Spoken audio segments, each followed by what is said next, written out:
नमस्कार दोस्तों, एक बार आप सभी का MGCI के डिजिटल लर्निंग प्लेटफॉर्म पर स्वागत है। आज हम टेस्ट नंबर 7 जिसका दिनांक 1/4/2026 है। ये हमारा एक FLT टेस्ट अर्थात फुल लेंथ टेस्ट है जिसका हम यहाँ पर केमिस्ट्री पेपर का क्या कंप्लीट सॉल्यूशन देखने जा रहे हैं। जिसका हमारे पास पहला क्वेश्चन जो है वो क्या एक ऋणायन के आकार का हमारा मूल परमाणु से बड़ा होता है और इसके पीछे का हमें कारण इनमें से दिए गए ऑप्शन में सही ऑप्शन के रूप में चुनना है। ठीक, तो ऋणायन का आकार क्या होता है? बड़ा बिल्कुल होता है। और हमारा मूल परमाणु क्या इसकी तुलना में छोटा होता है? जैसे ये X है और X से हमने उसका एक ऋणायन बनाया, इन दोनों में आकार क्या हम यहाँ पर बड़ा और इसके लिए आकार क्या कह रहे हैं? छोटा। क्यों होता है? तो पहला कारण, आने वाले इलेक्ट्रॉन को इस मूल परमाणु के इलेक्ट्रॉनों से क्या मिलता है? प्रतिकर्षण। इलेक्ट्रॉन में क्या मिलता है? प्रतिकर्षण। इस वजह से क्या हमारे पास क्या उसके आकार में पहले से वृद्धि हो जाएगी। ठीक, दूसरा कारण, अब हमारे पास जो मूल परमाणु के अंदर इलेक्ट्रॉनों के ऊपर प्रभावी नाभिकीय आवेश जो नाभिक से आ रहा था वह इस ऋणायन के लिए आने वाले इलेक्ट्रॉन पर उतना नहीं होगा। कारण यहाँ पर और यहाँ पर देखें तो यहाँ इलेक्ट्रॉन की संख्या बढ़ गई, इलेक्ट्रॉन संख्या बढ़ गई तो उस प्रभावी नाभिकीय आवेश का मान भी पहले से अधिक इलेक्ट्रॉनों में बढ़ जाएगा, जिससे हम कह सकते हैं कि यहाँ पर स्थित इलेक्ट्रॉनों के लिए प्रभावी नाभिकीय आवेश क्या इसकी तुलना में ज़्यादा होगा। अगर हम यहाँ पर Z इफेक्टिव की बात करें तो Z इफेक्टिव मूल परमाणु के इलेक्ट्रॉनों के लिए ज़्यादा होगा और ऋणायन के लिए जो इलेक्ट्रॉन हैं वहाँ पर कम होगा। तो Z इफेक्टिव हम सब जानते हैं साइज के व्युत्क्रमानुपाती होता है। जिसका Z इफेक्टिव ज़्यादा होगा उसका साइज क्या हो जाएगा? कम। ठीक, तो इन दोनों कारणों से क्या हमें ऋणायन का साइज आकार मूल परमाणु से बड़ा मिलेगा। आइए चेक करते हैं ऑप्शन। तो यहाँ पर पहला ऑप्शन क्या है? इलेक्ट्रॉनों के बीच प्रतिकर्षण बढ़ने के कारण, बिल्कुल सही कारण है। दूसरा ऑप्शन पढ़ेंगे प्रभावी नाभिकीय आवेश में कमी के कारण, बिल्कुल पहले से Z इफेक्टिव कम हो गया। ठीक है। प्रभावी नाभिकीय आवेश में वृद्धि के कारण, नहीं, ये वाला हमारा C वाला जो स्टेटमेंट है वो सही नहीं है। यहाँ पर A और B एकदम सही हैं। तो हम देख पा रहे हैं D के अंदर क्या A और B दोनों को कहा गया है, मतलब हमारा आंसर क्या हो जाएगा? D। नेक्स्ट पर आते हैं। अगला जो हमारे पास क्वेश्चन है देखें तो यहाँ पर अल्फ़ा कुंडलित संरचना, अल्फ़ा कुंडलित संरचना क्या ये प्रोटीन की द्वितीयक स्ट्रक्चर के अंदर हमें मिलती है, जहाँ पर पॉलीपेप्टाइड चेन के साथ साथ क्या उसमें हमें हाइड्रोजन बॉन्डिंग भी मिलती है और हाइड्रोजन बॉन्ड बनने के कारण यहाँ पर पॉलीपेप्टाइड चेन के अंदर क्या कुंडलन आने लगता है। ठीक, और यहाँ पर एक बीटा प्लेटेड शीट का भी निर्माण होता है। तो हम लोग कह सकते हैं कि ये जो अल्फ़ा कुंडलित संरचना है ये प्रोटीन की द्वितीयक संरचना में प्राप्त होगी। हमारे पास जो नेक्स्ट क्वेश्चन है उसमें एमीन की ज्यामितीय क्या बताई जा रही है? पिरामिडीय। तो एमीन के अंदर अगर हम बात करते हैं बेटा, चाहे 1 डिग्री हो, 2 डिग्री हो या 3 डिग्री हो, हमारा सेंट्रल एटम नाइट्रोजन है। इस नाइट्रोजन पर 3 बॉन्ड पेयर होता है और एक होता है लोन पेयर। हम सब जानते हैं कि 3 बॉन्ड पेयर एक लोन पेयर से जो हमें आकृति ज्योमेट्री मिलने वाली है वो क्या त्रिकोणीय पिरामिडी होगी। त्रिकोणीय क्या होगी? पिरामिडी होगी। ठीक, तो ये बात तो हमारे लिए सही है। बट हमें सेकेंड स्टेटमेंट के अंदर क्या कहा जा रहा है कि कार्बन नाइट्रोजन कार्बन या कार्बन नाइट्रोजन हाइड्रोजन। ठीक है, यहाँ पर कार्बन नाइट्रोजन कार्बन, या हम 3 डिग्री के लिए कार्बन की बात कर लें, है ना, या हमारा यहाँ पर कार्बन नाइट्रोजन और हाइड्रोजन ये 1 डिग्री की बात कर लें। ठीक, तो अब यहाँ पर हमारे पास देखिए 3 बॉन्ड पेयर के साथ एक क्या है, लोन पेयर। तो हमारा रिपल्शन का प्रकार क्या होगा sir, bond pair lone pair, bond pair lone pair. और हम एक और बात यहाँ लिख देते हैं कि यहाँ हमारे पास संकरण क्या है, sp3 है सर, जिसमें हमारे पास युग्म कुछ इस तरह का है। अब हमारे पास bond pair lone pair repulsion के कारण जो एंगल यहाँ sp3 के साथ 109 डिग्री 28 मिनट का होना चाहिए था, वो रिपल्शन हमारा थोड़ा अधिक होने की वजह से क्या 108 डिग्री का होगा। यही सारे पेयर अगर बॉन्ड पेयर होते यहाँ पर नाइट्रोजन के लिए, विदाउट लोन पेयर चारों युग्म में बॉन्ड पेयर होता, तो नो डाउट हमारा एंगल 109 डिग्री 28 मिनट का होता, क्योंकि सभी का रिपल्शन एक जैसा हो जाता।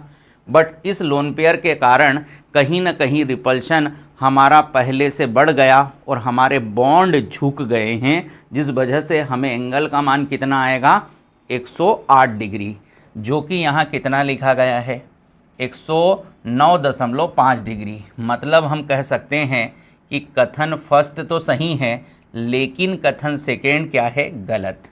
ठीक, अगला क्वेश्चन, अगले क्वेश्चन में हमें उस ऑक्साइड को चिन्हित करना है जो उभयधर्मी गुण वाला है। तो सिंपल हमने ऑक्साइडों के लिए क्या लिखा था बेटा, अगर मेटल का ऑक्साइड है, किसका, मेटल का ऑक्साइड है, तो नेचर में क्या क्षारीय होगा, जनरली, हर बार हो जरूरी नहीं है। और अगर नॉन मेटल का ऑक्साइड है तो कैसा होगा, अम्लीय होगा। क्लियर। और कुछ हमारे नॉन मेटल ऑक्साइड उदासीन होते हैं, कुछ मेटल ऑक्साइड हमारे क्या होते हैं, उभयधर्मी होते हैं।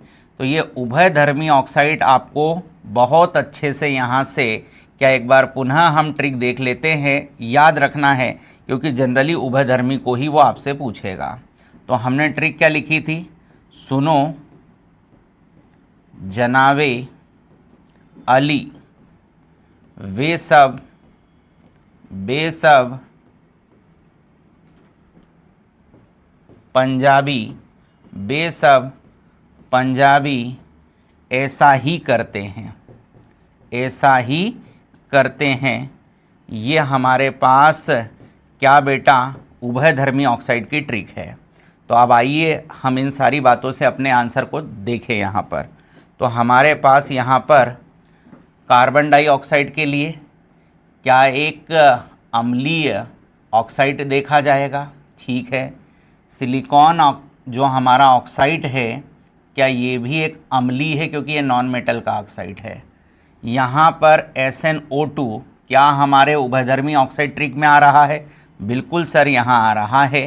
तो हमारा आंसर क्या हो गया, SnO2, जो कि क्या एक उभयधर्मी ऑक्साइड का एग्जाम्पल है। बट कैल्शियम ऑक्साइड क्या हमारा मेटल ऑक्साइड है, तो ये एक क्षारीय ऑक्साइड है। क्लियर। तो हमारे पास यहाँ पर इसका करेक्ट आंसर जो है क्या होने वाला है बेटा, सी होने वाला है। ठीक है, नेक्स्ट पर आते हैं। नेक्स्ट जो हमारे पास क्वेश्चन है उसमें क्या कहा जा रहा है कि एक मिश्रण में 4 ठोस है, कार्बनिक यौगिक A, B, C तथा D। गर्म करने पर केवल C ठोस से वाष्प अवस्था में परिवर्तित होता है। शेष मिश्रण से C निम्न विधि द्वारा पृथक किया जाएगा। मतलब हम यहाँ ठोस के लिए इम्प्योरिटी को अलग कर रहे हैं। तो ठोस के लिए हम क्रिस्टलन और ऊर्ध्वपातन विधि का उपयोग करते हैं, बट क्रिस्टलन में हम विलायक के उपयोग से क्या शुद्धिकरण करते हैं, और ऊर्ध्वपातन में हम लोग वाष्प बनाकर क्या हमारे उस ठोस को अलग कर लेते हैं जिसके अंदर अन्य अदर ठोस की अशुद्धियाँ पाई जाती है। तो यहाँ बहुत सिंपल सा हमारा शुद्धिकरण मेथड है। यहाँ पर हम लोग C से अन्य ठोस अशुद्धियों को क्या यहाँ वाष्प बनाकर अलग कर रहे हैं। तो इसका शुद्धिकरण जो तरीका होगा वो ऊर्ध्वपातन सब्लिमेशन होगा। देखें नेक्स्ट क्वेश्चन। अगला क्वेश्चन हमारे पास क्या है, तो हमारे पास उत्क्रमणीय अभिक्रिया के लिए साम्य स्थिरांक एक अभिक्रिया के लिए दिया गया है K, और अभिक्रिया दूसरी के लिए हमें यहाँ पर साम्य स्थिरांक K का संबंध पता करना है। तो इस तरह के सवाल बहुत सिंपल होते हैं, है ना, देखने में थोड़ा सा अजीब लगता है पर बहुत सिंपल हैं। तो हमारे पास यहाँ पर हेवर प्रोसेस के लिए क्या एक रिएक्शन दी गई है जिसमें N2 3H2 रिएक्शन कर 2NH3 बना रहे हैं। ये हमारा एक रिवर्सिबल रिएक्शन है। अमोनिया का वियोजन क्या गैसों में भी हो सकता है। इसके लिए बेटा हमारे पास देखिए क्या K डैश, इसका क्या साम्य स्थिरांक बोला गया है। क्या बोला गया है, इसका साम्य स्थिरांक, इसके लिए साम्य स्थिरांक K बोला गया है। यहाँ पर साम्य स्थिरांक क्या बोला गया, K। ठीक है सर। अब हमसे क्या एक और रिएक्शन दी गई है जिसमें हाफ N2 और बोलो 3/2H2, मतलब इसको हाफ कर दिया गया, आधा कर दिया गया है, और यहाँ पर 1 मोल ऑफ अमोनिया जिसका साम्य स्थिरांक क्या बोला गया, K डैश। ठीक, अब हमें इस K डैश और K में क्या निकालना है, रिलेशन निकालना है। ठीक है, तो यहाँ पर देखो हम लोग K डैश को तो एज इट इज़ रहने देंगे। इसमें क्या चेंज करें कि हमारी रिएक्शन K डैश के कहाँ चले जाए, बराबर। तो हम क्या देख पा रहे हैं, ये हर तरीके से जिसमें हम चेंज करना चाहते हैं वो डबल है। डबल को अगर हम हाफ करना चाहते हैं तो हम सब जानते हैं क्या उसके लिए अंडर रूट लगा दें। क्या लगा दें, अंडर रूट लगा दें। तो अब हमारा जो ऊपर वाला रिएक्शन है क्या वो नीचे वाले के इक्वल चला गया, और लिखा दोनों सेम तरह से है, मतलब रिएक्टेंट को रिएक्टेंट के साइड पर, प्रोडक्ट को प्रोडक्ट साइड पर। इसलिए इसमें बाकी कोई चेंज नहीं करना है। केवल हमें क्या करना है, हमारी जितने गुना से रिएक्शन नीचे वाली कम है उतने गुना की क्या 1/, करके या तो पावर लगा सकते हो। इसका एक और रिप्रेजेंटेशन आप चाहो तो यहाँ पर K की पावर 1/2 भी कर सकते हो। अगर ये इससे ज़्यादा होता तो सिंपल पावर लगा देते, कम होता है तो 1/, करके पावर लगा देते हैं। बहुत सिंपल सा तरीका है। तो यहाँ पर हमारे पास इनका सही जो रिलेशन है क्या वो C है। ठीक, देखें नेक्स्ट क्वेश्चन। हमारे पास जो अगला क्वेश्चन है उसमें कहा जा रहा है निम्न में से कौन से परमाणु में इलेक्ट्रॉनों की सही व्यवस्था नहीं है। तो ये क्वांटम संख्या एटॉमिक स्ट्रक्चर का क्वेश्चन है, जहाँ पर हमने क्या कुछ रिलेशन को सही कैसे देखना है उसकी कुछ बातें पढ़ रखी है। तो हमें n ऑलवेज ग्रेटर चाहिए किससे, L से, अगर आप सेट को सही चाहते हो, और हमारा L ग्रेटर इक्वल किसके होना चाहिए, M के। अगर ये वाला रिलेशन है तो हम सेट को सही बोलेंगे, इसमें से कुछ भी अलग है तो गलत है। और L और M में हमेशा ध्यान रखना M का चिन्ह छुपा कर ये कंपेयर करना है, N का चिन्ह छुपा कर कंपेयर करना है। ठीक सर। N5 के लिए L3 बिल्कुल सही है, L3 के लिए M0 पॉसिबल है, क्योंकि यहाँ पर M का मान कहाँ से, -3 से क्या सर +3 होने वाला है। ठीक है, करेक्ट सेट है। N3 के लिए L2 पॉसिबल है, बट L2 के लिए M का ये मान पॉसिबल नहीं है, क्योंकि हमारा M यहाँ -2 से क्या सर +2 जाएगा, और यहाँ पर कितना दिया है -3, और चिन्ह छुपा कर भी आप देखोगे तो L से M बड़ा हो रहा, मतलब ये हमारा सेट सही नहीं है और यही पूछा गया है। बाकी हम चेक कर लें। N3 के लिए L2 M-2 पॉसिबल है, N4 के लिए L0 M0 S -1/2 ये भी पॉसिबल है। मतलब हमारे पास B ऐसा सेट है जो यहाँ पर संभव नहीं है। नेक्स्ट किसका क्वथनांक सबसे अधिक है।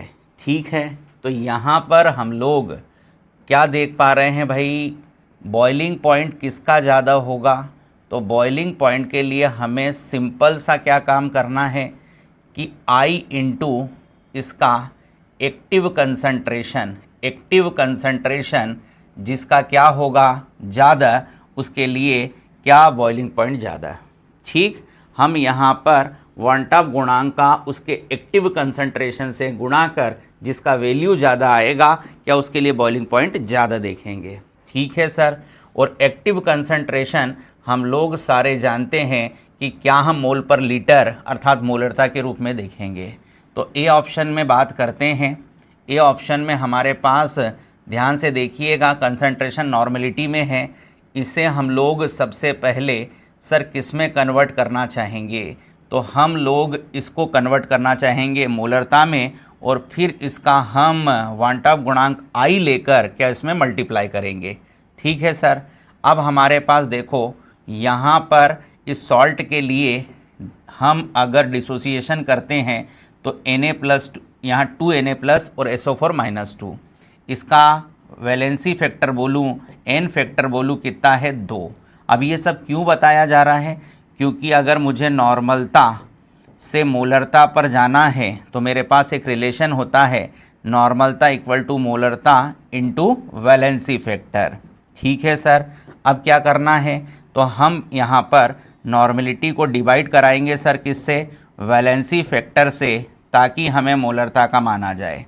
तो यहाँ पर देखो 0.1 है और वैलेंसी फैक्टर कितना है 2, तो यहाँ पर हमारे पास इसका मोलरिटी मान कितना आ गया सर, यहाँ पर आ गया 0. हमारा 0.5, 0. क्या आ गया सर 0.5, है ना। अब हम क्या करेंगे, तो 0.05 में इसका हमारे पास आई वैल्यू देखो, तो जो भी नंबर ऑफ आयन है यहाँ पर इसका अल्फ़ा 1 मानकर क्या उतना ही वांट ऑफ गुणांक देख लेंगे। तो यहाँ पर इसके आई की वैल्यू कितनी हो गई 3, तो यहाँ पर देखें तो 3 इंटू क्या हो जाएगा 0.05, जिसका आप मल्टीप्लाई करोगे तो 0.15 इसका हमारे पास क्या वैल्यू आएगा, जिसको हमें बाकी ऑप्शन में भी कंपेयर करना है कि किसके लिए यहाँ पर एक्टिव कंसंट्रेशन इनटू आई का वैल्यू सबसे ज़्यादा है। जिसके लिए वैल्यू सबसे ज़्यादा होगा वहाँ पर बॉइलिंग पॉइंट भी सबसे ज़्यादा होगा।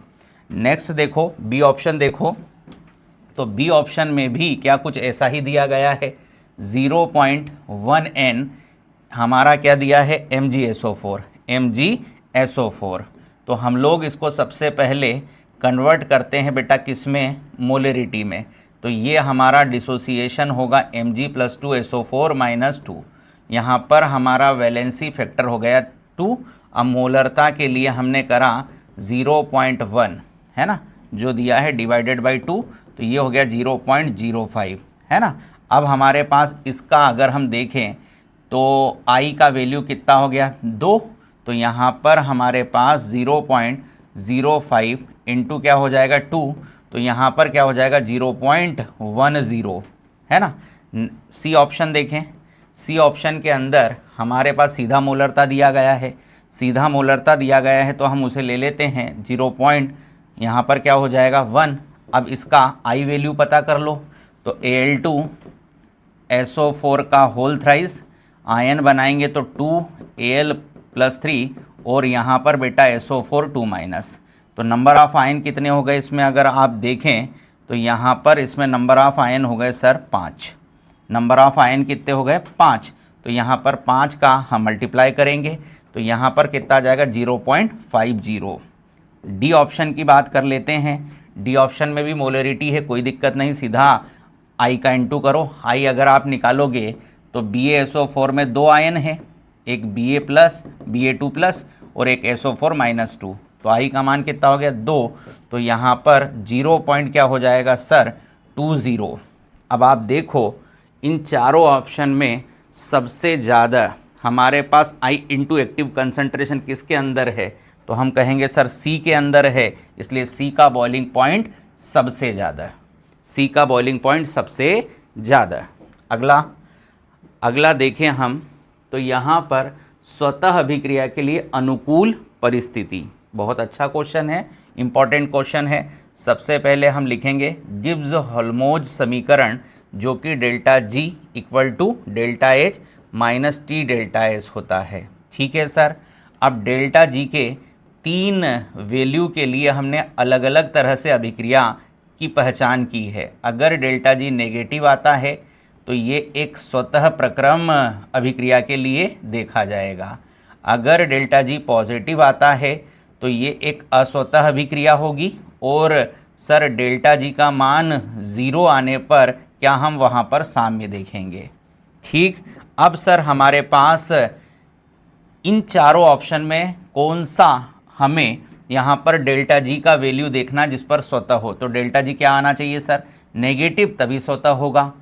अब हम अलग अलग कंडीशन को लेकर यहाँ पर क्या बनाने जा रहे हैं भाई, डेल्टा जी के मान को। ये डेल्टा जी हो गया, ये डेल्टा एच हो गया, यहाँ पर हम लोग डेल्टा एस कहेंगे, ठीक।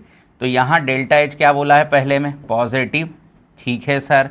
डेल्टा एस क्या बोला गया, पॉजिटिव, ठीक है। अब यहाँ पर पॉजिटिव, यहाँ पर पॉजिटिव, तो पॉजिटिव इंटू नेगेटिव, यहाँ नेगेटिव और यहाँ पॉजिटिव। अगर ये वैल्यू बड़ी हो जाए नेगेटिव वाली तो डेल्टा जी नेगेटिव आ जाएगा। तो हम क्या देख पा रहे हैं, कहा भी यही जा रहा है कि टी डेल्टा एस का मान यहाँ डेल्टा एस से बड़ा है, जो कि हमारा नेगेटिव वैल्यू है। तो इसके लिए डेल्टा जी क्या निकल कर आया, नेगेटिव।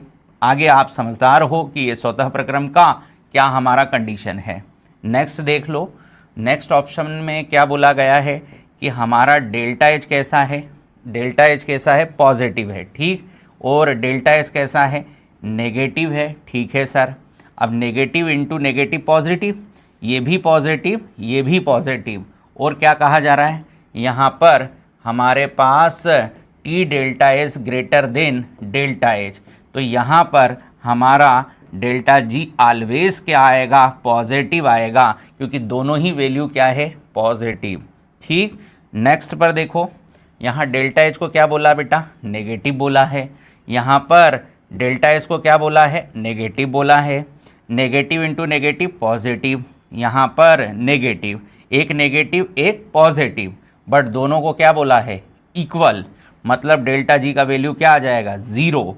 मतलब क्या हमारा यहाँ पर साम्य हो जाएगा, जबकि दोनों पॉजिटिव हैं।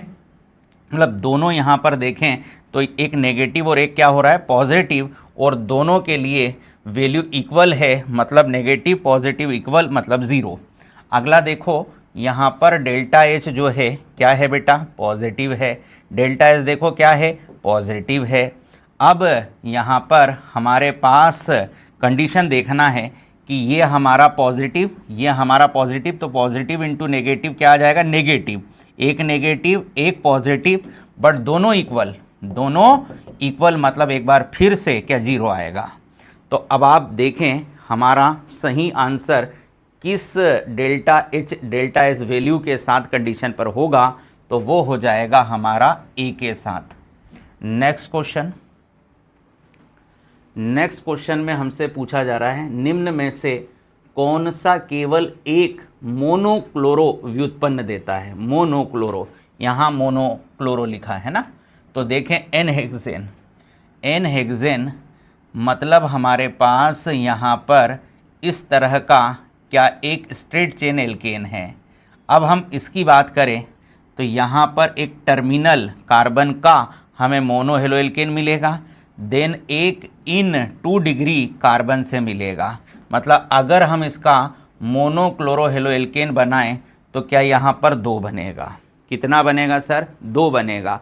और अगर हम इसमें ऑप्टिकल एक्टिविटी त्रिविम्ब प्रोडक्ट की भी बात करें तो फिर यहाँ पर हमारे 3 बनेंगे। अगर हम इसमें स्टीरियो प्रोडक्ट की बात करें तो 3 बनेंगे, है ना। और हमसे एक वाला पूछा गया है, इसलिए हम इसको हमारा सही ऑप्शन नहीं देखेंगे। अब हम अगले ऑप्शन की बात करें तो क्या दिया है बेटा, 2,3 हमारे पास यहाँ पर 2,3 डाइमेथिल पेंटेन दिया है, 2,3 डाइमेथिल पेंटेन, है ना। तो यहाँ पर अगर मैं बात करूँ तो यहाँ से एक मोनोक्लोरो व्युत्पन्न बनेगा 1 डिग्री से, एक 3 डिग्री से बनेगा, ठीक। अब यहाँ पर कायरल कार्बन भी बनता है, तो यहाँ से आप 2 प्रोडक्ट, एक डी और एक एल भी देख सकते हो। फिर हमारा यहाँ पर ये दूसरे कार्बन का है तो तीसरे से भी एक बनेगा, ठीक है सर। यहाँ से भी एक प्रोडक्ट बनेगा और यहाँ से भी कायरल कार्बन है, तो यहाँ से भी क्या हमारे 2 प्रोडक्ट हो सकते हैं। यहाँ भी कायरल कार्बन बनेगा, यहाँ पर भी क्या हमारा 2 प्रोडक्ट हो सकता है। और मज़े की बात, क्या यहाँ से भी हमारा एक प्रोडक्ट बन सकता। मतलब यहाँ पर बहुत सारे क्या मोनोक्लोरो व्युत्पन्न या मोनोक्लोरो उत्पाद बना सकते हैं, ठीक है। आगे देखें, हमको एक चाहिए, इसलिए हम यहाँ पर एक वाले क्या उस कंपाउंड को ढूंढे। अब 2 मेथिल पेंटेन, तो 2 मेथिल पेंटेन की बात करते हैं। तो 2 मेथिल पेंटेन में हम लोग क्या कुछ इस तरीके का स्ट्रक्चर देखेंगे। अब यहाँ पर हम लोग देखें तो हमारे पास एक तो 1 डिग्री से बनेगा, एक 3 डिग्री से बनेगा, यहाँ पर हमारे पास क्या एक यहाँ से बनेगा और एक यहाँ से भी बनेगा। ठीक है सर। और अगर हम देखें तो एक इसके साथ भी बनेगा। यहाँ कैसे बनेगा, जब आप बनाओगे तो इसका R बनेगा तो इसका S बनेगा, इसका अगर S बनेगा तो इसका R बनेगा। मतलब यहाँ पर भी हमारे एक से ज़्यादा मोनोक्लोरो व्युत्पन्न बन सकते हैं। अब हम बात करते हैं लास्ट ऑप्शन की, जो कि हमारा क्या है बेटा, नियोपेंटेन। तो नियोपेंटेन में आप देखेंगे तो यहाँ पर केवल और केवल हमें एक ही मोनोक्लोरो व्युत्पन्न बनेगा, क्योंकि बाकी पोजीशन को भी क्या हम आइडेंटिकल देख पा रहे हैं। आप इस 1 डिग्री से बनाओ या इन तीनों में से किसी एक से बनाओ, सेम ही प्रोडक्ट बनेगा। तो हमारा इसका करेक्ट जो आंसर है क्या वो नियोपेंटेन है। नेक्स्ट हमारे पास अगला जो क्वेश्चन है वह अभिकर्मक जो एसीटोन और बेंजिल्डिहाइड दोनों के साथ प्रतिक्रिया नहीं करता। ठीक है सर। एसीटोन मतलब हमारे पास 3 कार्बन का क्या कीटोन, और बेंजिल्डिहाइड मतलब सर एक एरोमेटिक एल्डिहाइड, ये हमने लिखा। अब अगर मैं बात करूं sodium hydrogen sulphide, sodium hydrogen sulphide, तो बेटा ये मेथिल कीटोन से अपनी रिएक्शन कराते हैं। तो यहाँ पर इससे रिएक्शन होगी और सारे बेंजिल्डिहाइड के साथ तो करते ही हैं, मतलब ये दोनों से रिएक्शन अपनी करेगा। सर फिर क्या है, फेनिलहाइड्रेजीन है।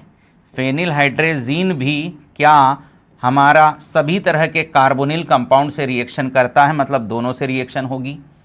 फेहलिंग का विलियन, अब फेहलिंग विलियन क्या होता है, तो सर ये हमारा एक्वस कॉपर सल्फेट, और ये फेहलिंग ए के नाम से हम पढ़ते हैं, और फेहलिंग बी जो होता है वो हमारा रोसेल लवण होता है ना, जिसमें सोडियम पोटेशियम टार्ट्रेट लिया जाता है। यहाँ पर ये कीटोन के साथ अपना कोई टेस्ट, कोई परीक्षण नहीं देता, और यह बेंजिल्डिहाइड के साथ भी अपना टेस्ट नहीं देता है। ठीक। अब लास्ट है ग्रिग्नार्ड। तो ग्रिग्नार्ड रिएजेंट आपका क्या कीटोन और बेंजिल्डिहाइड दोनों के साथ अपनी रिएक्शन करता है। तो हमारा आंसर क्या होगा, तो हम कहेंगे कि प्रतिक्रिया नहीं करता है, तो वो है फेहलिंग विलियन। नेक्स्ट पर आते हैं। नेक्स्ट क्वेश्चन हमारे पास क्या है, टाइटेनियम की सामान्य ऑक्सीकरण अवस्था। तो टाइटेनियम क्या होता है, तो ये डी ब्लॉक एलिमेंट है, एटॉमिक नंबर 22 है। अगर कॉन्फ़िगरेशन लिखूं तो आर्गन 4s2, और बोलो क्या यहाँ पर हमारे पास 3d2 हो जाएगा। क्या हो जाएगा बेटा, 3d2 हो जाएगा। अगर हम इसकी ऑक्सीडेशन स्टेट की बात करें तो यहाँ पर ये हमें 2 और D से एक 3 और D से एक और 4, मतलब इसकी 3 तरह की क्या ऑक्सीडेशन स्टेट बन सकती है, +2 +3 +4। ठीक। तो हमारे पास इसका करेक्ट ऑप्शन क्या आ जाएगा, डी। अगला देखें। अगला क्वेश्चन है, निम्न में से कौन सा अणु मौजूद है, कौन सा अणु मौजूद है, क्या ये हमसे पूछा जा रहा है। तो देखें हम लोग, हीलियम 2 जिसके नंबर ऑफ इलेक्ट्रॉन कितने होते हैं बेटा, 4। अब अगर हम इसको MOT से कॉन्फ़िगरेशन बनाकर लिखें तो ये हो जाएगा सिग्मा 1s2 और ये हो जाएगा सिग्मा 1s2 स्टार। तो हमने कहा कि जहाँ पर बॉन्डिंग एंटी बॉन्डिंग इलेक्ट्रॉन बराबर होते हैं ऐसे मॉलिक्यूल फिजिबल नहीं है। तो इसका बॉन्ड ऑर्डर कैसे निकाला जाए, तो NB - Na/2। अगर बॉन्ड ऑर्डर 0 है, मतलब दोनों एटम के बीच कोई बॉन्ड नहीं है, मतलब यह मॉलिक्यूल एग्जिस्ट नहीं करेगा। तो हम इसके बॉन्ड ऑर्डर के लिए इसका NB electron 2, anti bonding electron 2 / 2, 0 बटे हमारे पास 2 हो रहा है, तो यहाँ पर बॉन्ड ऑर्डर 0, मतलब ये मॉलिक्यूल एग्जिस्ट नहीं करेगा। नेक्स्ट ऑप्शन की बात करें तो यहाँ पर Be हमारा क्या है बेटा 2, यहाँ पर इसका इलेक्ट्रॉन संख्या कितना है 8। अगर हम इसका कॉन्फ़िगरेशन लिखें तो ये सिग्मा 1s2 स्टार, यहाँ पर सिग्मा 2s2 और सिग्मा 2s2 स्टार होने वाला है। फिर से बॉन्ड ऑर्डर निकाला जाए तो बॉन्डिंग भी 4, एंटी बॉन्डिंग भी 4, डिवाइडेड बाय 2, बॉन्ड ऑर्डर कितना आ गया 0, मतलब ये भी एग्जिस्ट नहीं करेगा। अब हम लोग बात करते हैं सर लिथियम 2+ की, जिसका नंबर ऑफ इलेक्ट्रॉन कितना है 6। अगर इसका कॉन्फ़िगरेशन लिखा जाए तो सिग्मा 1s2 स्टार और यहाँ हो गया सिग्मा 2s2। अगर हम बॉन्ड ऑर्डर निकालें तो बॉन्ड ऑर्डर में हमारे पास 4 - 2 डिवाइडेड बाई 2, तो 2/2 हमारा हो जाएगा 1। बॉन्ड ऑर्डर आया है, मतलब यहाँ पर दोनों एटम को क्या कहीं ना कहीं बॉन्ड से जोड़ा गया है, मतलब इस तरह का मॉलिक्यूल पॉसिबल है। तो हमारे पास अणु मौजूद है, तो लिथियम 2 हमारा आंसर है। नेक्स्ट में हमसे कहा जा रहा है निम्न में से कौन सा एक बफर है। तो हमारे पास 2 तरह के बफर होते हैं, हम लोगों ने बहुत अच्छे से इसको जाना है। एक होता है मिश्रित बफर, जिसमें एसिडिक और बेसिक होता है। एसिडिक और क्या होता है, बेसिक होता है। तो एसिडिक बफर में हमने कहा है कि यहाँ पर हमारे पास वीक एसिड और इसका क्या चाहिए सॉल्ट, वीक एसिड और उसका क्या चाहिए सॉल्ट, उसमें यही वीक एसिड किसी स्ट्रॉन्ग बेस के साथ हमें मिलता हो। ठीक, अब हमारे पास एक होता है बेसिक बफर, जिसको हम क्षारीय बफर बोलते हैं। यहाँ पर बिग बेस चाहिए और बिग बेस का क्या होना चाहिए सॉल्ट, किसके साथ, स्ट्रॉन्ग एसिड के साथ, स्ट्रॉन्ग एसिड के साथ। क्लियर, ये हमारे मिश्रित बफर के लिए था। एक था बेटा हमारे पास कैसा बफर, साधारण बफर। साधारण बफर में क्या कहा गया था कि आपके पास वीक एसिड हो, बिग बेस हो, दोनों मिलकर अपना क्या बनाएं सॉल्ट, लवण, जो कि क्या एक साधारण बफर है। मतलब हमने क्या देखा कि बफर के लिए वीक पार्ट का होना कंपलसरी है। तो आइए देखें हम लोग यहाँ पर एक स्ट्रॉन्ग बेस के साथ क्या हमें एक वीक एसिड स्ट्रॉन्ग बेस का सॉल्ट दिया गया है, जो कि कतई ही बफर नहीं होगा। यहाँ पर भी एक स्ट्रॉन्ग बेस है और सॉल्ट है, तो स्ट्रॉन्ग एसिड स्ट्रॉन्ग बेस के साथ सॉल्ट कभी भी अपना बफर नहीं बनाएगा। यहाँ पर देखें तो दोनों ही स्ट्रॉन्ग एसिड, यहाँ पर देखें ये एक हमारा स्ट्रॉन्ग एसिड है और यहाँ ये स्ट्रॉन्ग एसिड का क्या है सॉल्ट। हमें चाहिए वीक एसिड या वीक बेस का सॉल्ट, तो ये भी हमारे लिए क्या बफर नहीं बनाएगा। अब हम इसकी बात करें तो यहाँ पर हम क्या देख पा रहे हैं, इसमें एक वीक एसिड बैठा है और एक वीक बेस बैठा है, मतलब ये हमारे एक साधारण बफर को दिखा रहा है। ठीक, तो इसका करेक्ट आंसर क्या हो जाएगा 4th। नेक्स्ट पर आते हैं। नेक्स्ट हमारे पास है किसी यौगिक को सांद्र NaOH की उपस्थिति में गर्म तथा जलअपघटन करने पर उसके 2 यौगिक बेंजोइल अल्कोहल और बेंजोइक अम्ल बनाते हैं, यह यौगिक होगा। तो ये भाई हमारा केनिजारो का विकसित रूप है, जिसको हम टी-सेनको अभिक्रिया बोलते हैं। ये हमने किस नाम से पढ़ी है रिएक्शन, टी-सेनको, जहाँ पर हम किसी भी तरह का एल्डिहाइड को कंसंट्रेटेड बेस के साथ लेकर क्या उसका ऑक्सीडेशन रिडक्शन कर 1 मोल का एसिड बनाएंगे और 1 मोल का क्या बनाएंगे बेटा अल्कोहल। तो आपके पास क्या है सर, बेंजील्डिहाइड है। आपने यहाँ पर क्या लिया, कंसंट्रेटेड NaOH लिया। अब हमारे पास इसके कितने मोल होंगे 2, तो 1 मोल ऑक्सीकृत कर क्या बना लेगा सर, एसिड बना लेगा, जो कि बेंजोइक एसिड है। दूसरा मोल क्या करेगा सर, अपचयित होकर क्या हमारा यहाँ पर अल्कोहल बना लेगा, जो कि एक बेंजोइल अल्कोहल है। ठीक, और आगे एसिडिक मीडियम के साथ इनकी रिएक्शन कर क्या एस्टरीकरण कर एस्टर भी बनाया जाता है। ठीक, तो यहाँ पर हमारे पास क्या कहा जा रहा है, ऐसा कौन है। तो देखें यहाँ पर हमारे पास बेंजेल्डिहाइड है। कौन है? बेंजेल्डिहाइड। क्या ये टी सेनको रिएक्शन कर हमें कंसंट्रेटेड एसिड के साथ ये दोनों प्रोडक्ट बनाकर देगा। ये रिएक्शन एक एल्डिहाइड की है जो किसी भी तरह का हो सकता है, अल्फा हाइड्रोजन युक्त या विहीन। नेक्स्ट हमारे पास अगला जो क्वेश्चन है उसमें एक आदर्श गैस को 2 मोल समतापी व उत्क्रमणी तरीके से 1 लीटर से 10 लीटर तक प्रसारित किया जाता है। 300 केल्विन पर इस अभिक्रिया के लिए एंथैल्पी परिवर्तन। ठीक है, हमसे यहाँ पर देखो ताप कितना दिया, पहले तो 300 केल्विन।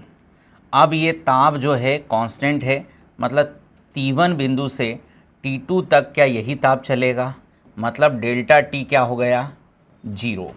क्लियर।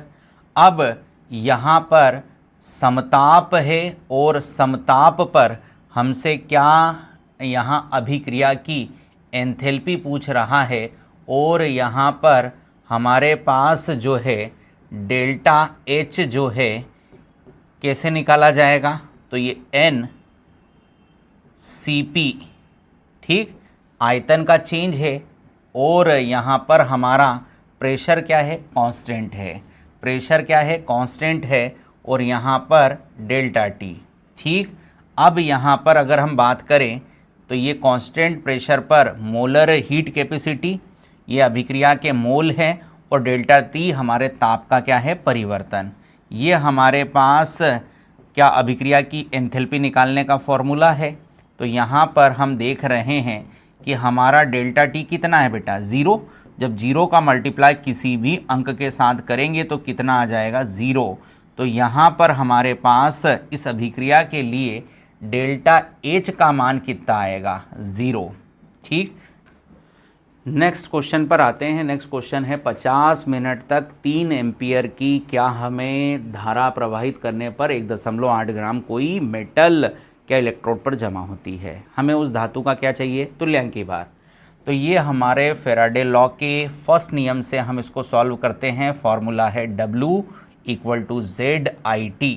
यहाँ पर सर W है इलेक्ट्रोड पर जमा होने वाले पदार्थ की मात्रा, Z है रासायनिक विद्युत तुल्यांक यहाँ पर, जिसे हम क्या कन्वर्ट कर लेते हैं E/96500 कूलाम।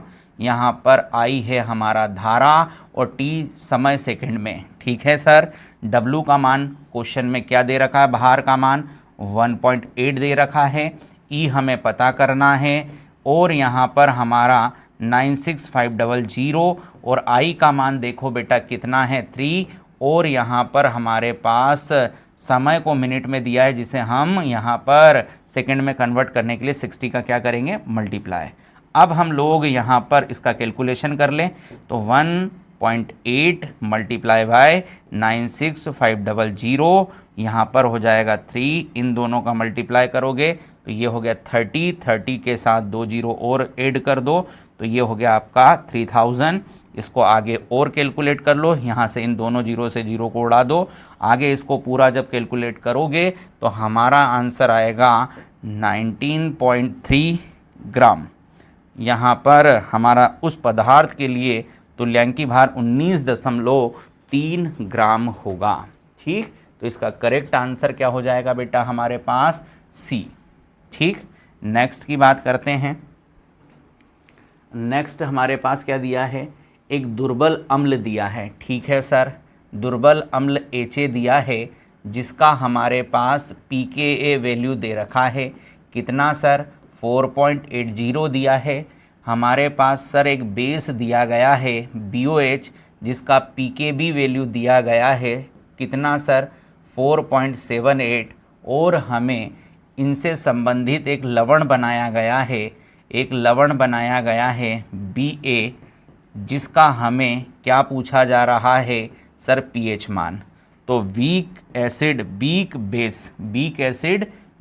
बेस के लिए जब हम pH चाहते हैं तो फॉर्मूला क्या होता है, pH बराबर यहाँ पर हम 1/2 pKw प्लस pKa माइनस बोलो सर क्या pKb करते हैं। ठीक है सर, है ना। या इसी फॉर्मूले को आपने एक और तरीके से लिखा है 7 यहाँ पर प्लस 1/2 यहाँ पर आपने लिखा है pKa माइनस बोलो pKb। आप दोनों में से किसी भी तरीके से इसको अप्लाई करके लिख सकते हो। तो हम लोग यहाँ पर वैल्यू पुट कर दें।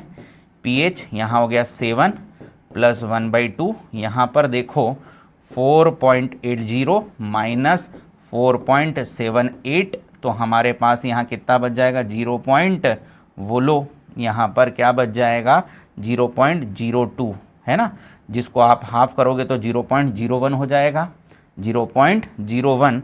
और अब आपका pH आ चुका है क्या बेटा 7 प्लस 0.01, तो हमारे पास इसका फाइनली आंसर क्या हो जाएगा 7.01 इज़ द pH।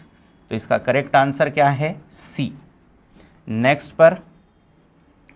नेक्स्ट हमारे पास क्या दिया है, हेलोजन के गुणों के संबंध में निम्नलिखित में से कौन सा कथन सही है। ठीक है सर, फ्लोरीन का छोटा आकार होने के कारण इलेक्ट्रॉन ग्रहण एंथैल्पी क्लोरीन की तुलना में कम होती है। बिल्कुल बेटा, ये फ्लोरीन है, ये क्लोरीन है, ये सर सेकेंड आवर्त का आता, ये थर्ड आवर्त का। इसकी मैक्सिमम इलेक्ट्रॉन कैपेसिटी क्या 8 होती है, इसकी मैक्सिमम इलेक्ट्रॉन कैपेसिटी 18 होती है। तो आने वाले इलेक्ट्रॉन को यहाँ रिपल्शन ज़्यादा मिलता है, अट्रैक्शन कम मिलता है। यहाँ आने वाले इलेक्ट्रॉन को रिपल्शन कम और अट्रैक्शन ज़्यादा, तो हम लोग इसकी इलेक्ट्रॉन एफिनिटी कम और इसकी इलेक्ट्रॉन एफिनिटी ज़्यादा। ठीक है, पहला स्टेटमेंट हमारे लिए बिल्कुल करेक्ट है। आगे देखो, समूह के अन्य सदस्य की तुलना में आयोडीन की भौतिक अवस्था समान लेकिन रंग भिन्न होता है। ये तो गलत हो गया। अगर मैं F2 की बात करूं, Cl2 की बात करूं, Br2 की बात करूं और I2 की बात करूं, तो अगर कलर की बात करें तो ये हल्का पीला, ये हमारा हरा पीला, ये हमारा लाल भूरा और ये बैगनी। तो ये कलर वाली बात तो हम सही मान रहे हैं, पर अगर मैं फिजिकल स्टेट की बात करूं, किसकी बेटा, फिजिकल स्टेट की, तो ये दोनों हमारी गैसें हैं। F2Cl2 क्या है, गैस, बट हमारा Br2 एक द्रव है और I2 हमारा एक क्या है, ठोस। तो फिजिकल स्टेट क्या तीनों की अलग है, जो कि यहाँ पर क्या हमें सेम कहा गया है, तो ये वाला स्टेटमेंट गलत है। फ्लोरीन की कोई धनात्मक ऑक्सीकरण अवस्था नहीं दिखाता, बिल्कुल सही है, क्योंकि फ्लोरीन का क्या पूरी पीरियोडिक टेबल में मैक्सिमम इलेक्ट्रोनेगेटिविटी होता है। इस वजह से यहाँ पर हमारे पास इसका कोई पॉजिटिव स्टेट नहीं होता। फिर हम बात करते हैं X2 की रिएक्शन H2O से कराकर HX और HOX बनाते, बिल्कुल, बट कब, जब ClBr हो। F के साथ नहीं करते क्योंकि वहाँ पर बॉन्ड स्ट्रॉन्ग है, और दूसरा क्या वो हाईली एनर्जेटिक रिएक्शन है, विस्फोट दिखाता है।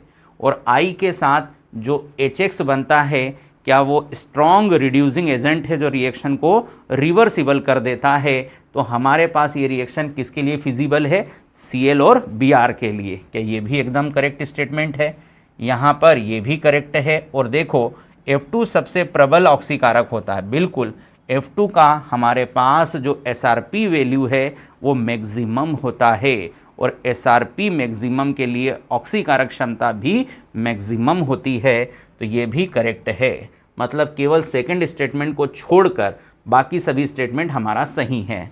तो फर्स्ट, थर्ड, फोर्थ और फिफ्थ, मतलब बी ऑप्शन इज करेक्ट।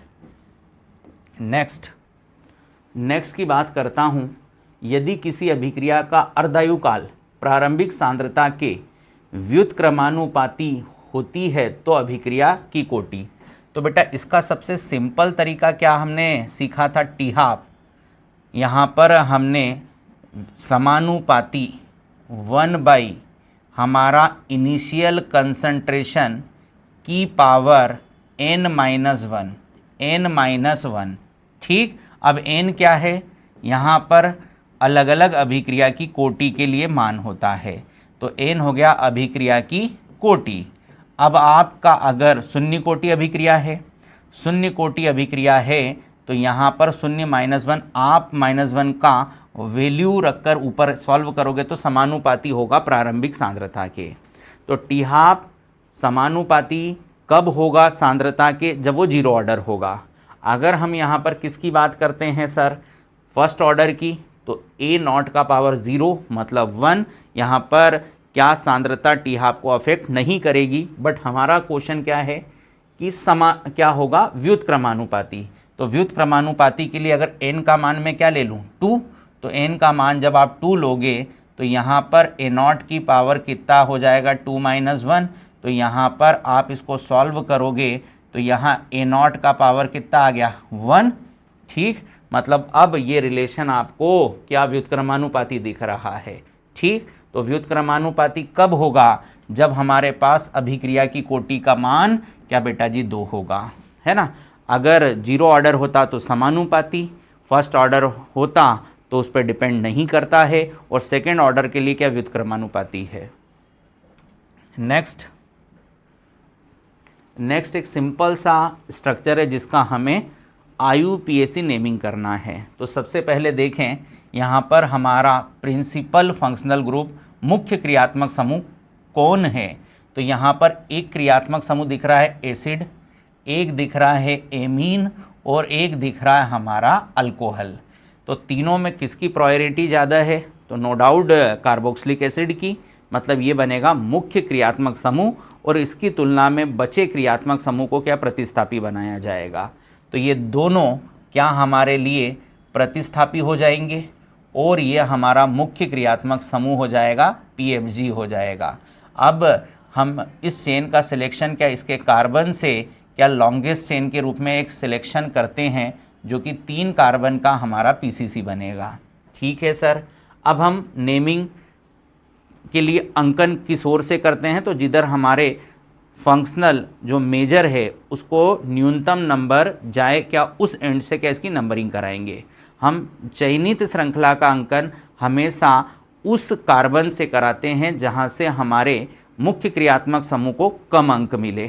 तो यहाँ पर 1, यहाँ 2, यहाँ 3, और हम प्रतिस्थापी को नेमिंग में क्या अल्फ़ाबेटिकली लिखते हैं। तो इसका हम एमिनो लिखेंगे, इसका हम हाइड्रोक्सी लिखेंगे। तो 2 अमीनो, ठीक है, 3 हाइड्रोक्सी, 2 अमीनो 3 हाइड्रोक्सी, 3 कार्बन का वर्ड होगा प्रोपेन, और इसका हमारा अनुलग्न ओइक अम्ल। तो 2 अमीनो 3 हाइड्रोक्सी प्रोपेनोइक अम्ल क्या इसका करेक्ट नाम है, जो कि हमारे डी ऑप्शन के अंदर है। ठीक, नेक्स्ट पर आते हैं।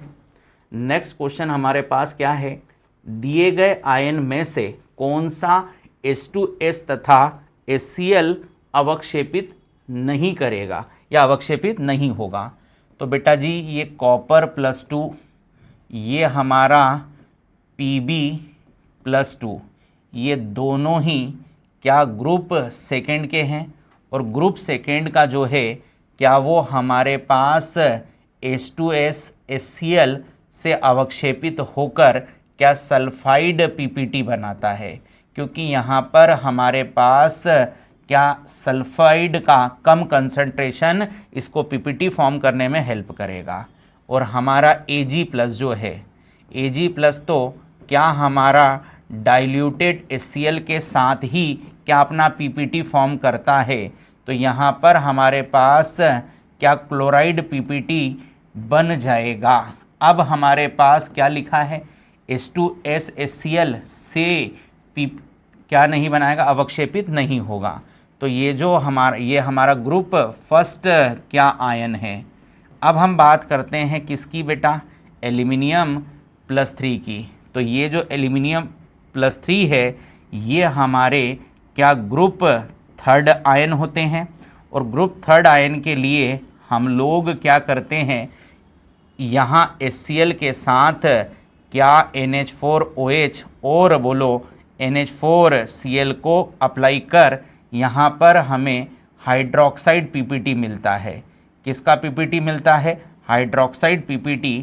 तो यहाँ पर हम लोग क्या एल्यूमिनियम +3 के साथ इसका HCl H2S का रिएक्शन कर PPT फॉर्म नहीं करा सकते, है ना। तो यहाँ पर हमारा करेक्ट जो हो जाएगा क्या वो डी हो जाएगा। देखें नेक्स्ट, बोहर मॉडल समझा जा सकता है। तो बोहर मॉडल भाई उन स्पीसीज़ के लिए बनाया गया था जिसमें क्या हो, एक इलेक्ट्रॉन मतलब चाहे परमाणु हो, अणु हो, आयन हो, अगर वो एक इलेक्ट्रॉन वाली स्पीसीज़ है तो क्या बोहर मॉडल से समझाया जा सकता है। ठीक है, और यह मॉडल प्लांक क्वांटम सिद्धांत पर आधारित होता है। तो आइए सही ऑप्शन चुने। सौर स्पेक्ट्रम, हाइड्रोजन अणु स्पेक्ट्रम नहीं हो सकता, क्योंकि बेटा इसके अंदर 2 इलेक्ट्रॉन है। किसी भी परमाणु या आयन का स्पेक्ट्रम जिसमें केवल 1 इलेक्ट्रॉन होता है, बिल्कुल करेक्ट हो गया ये। केवल हाइड्रोजन परमाणु का स्पेक्ट्रम नहीं। हाँ, ये बात अलग है कि बोहर द्वारा क्या इसको हाइड्रोजन स्पेक्ट्रम के रूप में ही समझाया गया था, बट हम हर उस स्पीसीज़ पर इसे लागू कर सकते हैं जिसमें 1 इलेक्ट्रॉन हो। तो इसका करेक्ट आंसर क्या हो जाएगा? सी। नेक्स्ट क्वेश्चन की बात करें तो नेक्स्ट क्वेश्चन में हमारे पास FeCO का होल 5 की सही संरचना हमें बताना है। ठीक है सर, तो यहाँ पर अब हम सबसे पहले Fe का स्टेट पता कर लेते हैं। तो देखें तो Fe के लिए स्टेट निकाला हमने, X न्यूट्रल लिगेंड है जिसका चार्ज होता है 0, तो 0 इंटू क्या हो गया बेटा 5 इक्वल टू 0, मतलब X का वैल्यू आ गया 0। मतलब यहाँ पर हमें Fe के साथ क्या इसके वैकेंट ऑर्बिटल का क्या 5 कोऑर्डिनेट बॉन्ड के 5 खाली कक्षकों के साथ संकरण पहचानना है, जिससे ज्योमेट्री पता चले। तो यहाँ पर हमारे पास Fe के लिए आर्गन यहाँ पर 4s2 और 3d क्या हो जाएगा 6। हमने D के अंदर सबसे पहले 6 इलेक्ट्रॉनों को फिल कर दिया, 1 2 3 4 5 और 1 6। यहाँ पर हमने 4s के अंदर क्या 2 को फिल कर दिया। लिगेंड देखो तो कैसा है सर, स्ट्रॉन्ग फील्ड लिगेंड है। स्ट्रॉन्ग फील्ड लिगेंड क्या करेगा सर, पेयर बनाएगा। क्या बनाएगा? पेयर बनाएगा। तो यहाँ पर सबसे पहले इसको, फिर इसको और फिर इसको क्या पेयर में कन्वर्ट करा। तो अब हमारे पास फाइनली देखा जाए तो क्या इस तरीके का इसका कॉन्फ़िगरेशन आ गया। यहाँ पर पेयरिंग, यहाँ पेयरिंग, यहाँ पेयरिंग और यहाँ पेयरिंग। और हमारे पास देखो कोऑर्डिनेट या कोऑर्डिनेशन नंबर कितना है, तो बोलो 5 है। 5 खाली कक्षक चाहिए, जो हमें एक तो D से आ रहा है, एक बोलो 4s से आ रहा है, और 3 कहाँ से आ रहे हैं सर, 4p से आ रहे हैं। मतलब हमारे पास यहाँ पर इसका जो संकरण आ रहा है वो आ रहा है DsP3, और DsP3 के लिए हमारे पास यहाँ पर जो ज्योमेट्री बनेगी हम कहेंगे त्रिकोणीय क्या पिरामिडी बनेगा। क्या बनेगा? त्रिकोणीय पिरामिडी, जहाँ पर हमारे पास क्या ये जो Fe है क्या कुछ इस तरीके से CO से जुड़ेगा। ठीक है, ये बनाएगा हमारा इस तरीके से अपना ज्योमेट्री। क्लियर? तो इसका करेक्ट आंसर क्या हो जाएगा बेटा? डी। नेक्स्ट पर आते हैं। नेक्स्ट हमारे पास क्वेश्चन क्या है, चेक करो। यदि Kc की सीमा में है तो अभिक्रिया और उत्पाद दोनों का सराहनीय सांद्रता मौजूद है। तो हम लोगों ने भाई साहब Kc के 3 तरह के मानों के लिए बात की है कि कब रिएक्टेंट कंसंट्रेशन ज़्यादा, कब प्रोडक्ट कंसंट्रेशन ज़्यादा, और रिएक्शन किस डायरेक्शन में मूव करेगा। अगर Kc का मान कितना है 10⁻³ तो यहाँ पर Kc का मान बहुत क्या है, कम है। यहाँ पर रिएक्शन में अगर हम रिएक्टेंट और प्रोडक्ट की बात करें तो रिएक्टेंट का कंसंट्रेशन क्या बहुत ज़्यादा होगा। यहाँ पर सांद्रता रिएक्टेंट की क्या होगी, बहुत ज़्यादा, क्योंकि हमारा रिएक्शन फॉरवर्ड जाना नहीं चाहता। यहाँ पर अगर हम कंसंट्रेशन की बात करें प्रोडक्ट के लिए तो ये काफ़ी क्या होगी, कम। कब? जब रिएक्शन के लिए Kc का मान क्या 10⁻³ है। ये रिएक्शन क्या हमारा बैकवर्ड में अधिक मूव करेगा। अब वही चीज़ हमने कहा कि अगर Kc का वैल्यू 10 की घात कितना है बेटा 3, मतलब Kc का वैल्यू बहुत ज़्यादा, तो हमारा रिएक्शन के लिए अब उल्टा हो जाएगा। प्रोडक्ट का कंसंट्रेशन काफ़ी ज़्यादा और रिएक्टेंट का कंसंट्रेशन काफ़ी कम, मतलब ये अभिक्रिया लगभग पूर्ण होने की क्या और अग्रसर है। ये रिएक्शन का मूविंग डायरेक्शन क्या फॉरवर्ड रहेगा। कब? जब Kc बहुत ज़्यादा हो। तो Kc ज़्यादा मतलब प्रोडक्ट ज़्यादा स्टेबल, रिएक्शन फॉरवर्ड जाएगा। Kc कम मतलब रिएक्टेंट ज़्यादा स्टेबल, रिएक्शन प्रोडक्ट की ओर नहीं जाना चाहेगा। बट अगर हम इन दोनों के मध्य का Kc लाते हैं तो हमारा रिएक्शन क्या दोनों डायरेक्शन में मूव करेगा। हमारा रिएक्टेंट कन्वर्ट हो सकता है प्रोडक्ट में, प्रोडक्ट कन्वर्ट हो सकता है रिएक्टेंट में, मतलब हमारा रिएक्शन साम्य में होगा। इन दोनों के मध्य में Kc आने पर रिएक्शन को क्या हम साम्य में देखेंगे। तो इसके लिए हमारे पास सही सांद्रताएं क्या हो जाएगी, जो है बी ऑप्शन के अंदर दोनों के लिए, मतलब रिएक्टेंट से प्रोडक्ट, प्रोडक्ट से क्या हमारा हो, और उसके लिए हम Kc का वैल्यू क्या एक देख सकते हैं। ठीक, तो देखें यहाँ पर नेक्स्ट हमारे पास है 30 डिग्री सेल्सियस पर बेंजीन का वाष्प दाब 121.8 mmHg है। जब हमारे पास 15 ग्राम अवाष्पशील विलय को, ठीक है, 250 ग्राम बेंजीन में घोला गया है तो इसका वाष्प दाब कम होकर 120.2 mmHg हो जाता है। तो विलय का आणविक भार होगा। ठीक बेटा, क्या दिया है, क्या पूछा है, हम समझते हैं। तो यहाँ पर हम लोगों को क्या WB विलय का आणविक भार क्या दिया गया है, कितना ग्राम बोलो, 15 ग्राम दिया है। विलय का मोलर भार आपसे वो पूछना चाहता है। ठीक सर, यहाँ पर विलय का क्या भार दे रखा है, विलय का भार कितना दे रखा है, अगर हम देखें तो 250 ग्राम दे रखा है। और हमारे पास क्या विलायक के रूप में क्या बेंजीन बोला गया है, तो यहाँ पर Ma का मान हो जाएगा 78, क्योंकि ये बेंजीन हमारा एज अ विलायक है। ठीक, ये ऊपर वाला विलय हो गया, नीचे वाला विलायक। और क्या दिया है सर, यहाँ पर बेंजीन का वाष्प मतलब शुद्ध अवस्था में वाष्प दाब दिया है। P0 का मान दिया है कितना, 121.8। और हमारे पास क्या उस अवाष्पशील को मिलाने के बाद PS का मान भी दे रखा है, कितना बेटा, 120.2 mmHg। अब सिंपल सा हमारा एक फॉर्मूला होता है, यहाँ पर P0 माइनस PS अपॉन बोलो क्या PS, यहाँ पर हम लिखते हैं NB विलय के मोल अपॉन विलायक के मोल, जिसको आगे हम लोग क्या WB upon MB into MA into WA में कन्वर्ट कर लेते हैं। अब हमको यहाँ पर सबकी वैल्यू पुट करना है। तो यहाँ पर हमने 121.8 माइनस 120.2 अपॉन में क्या हम लोग यहाँ पर 120.2 रखेंगे, है ना। एग्जैक्ट चाहते हो तो यहाँ P0 भी ले सकते हो।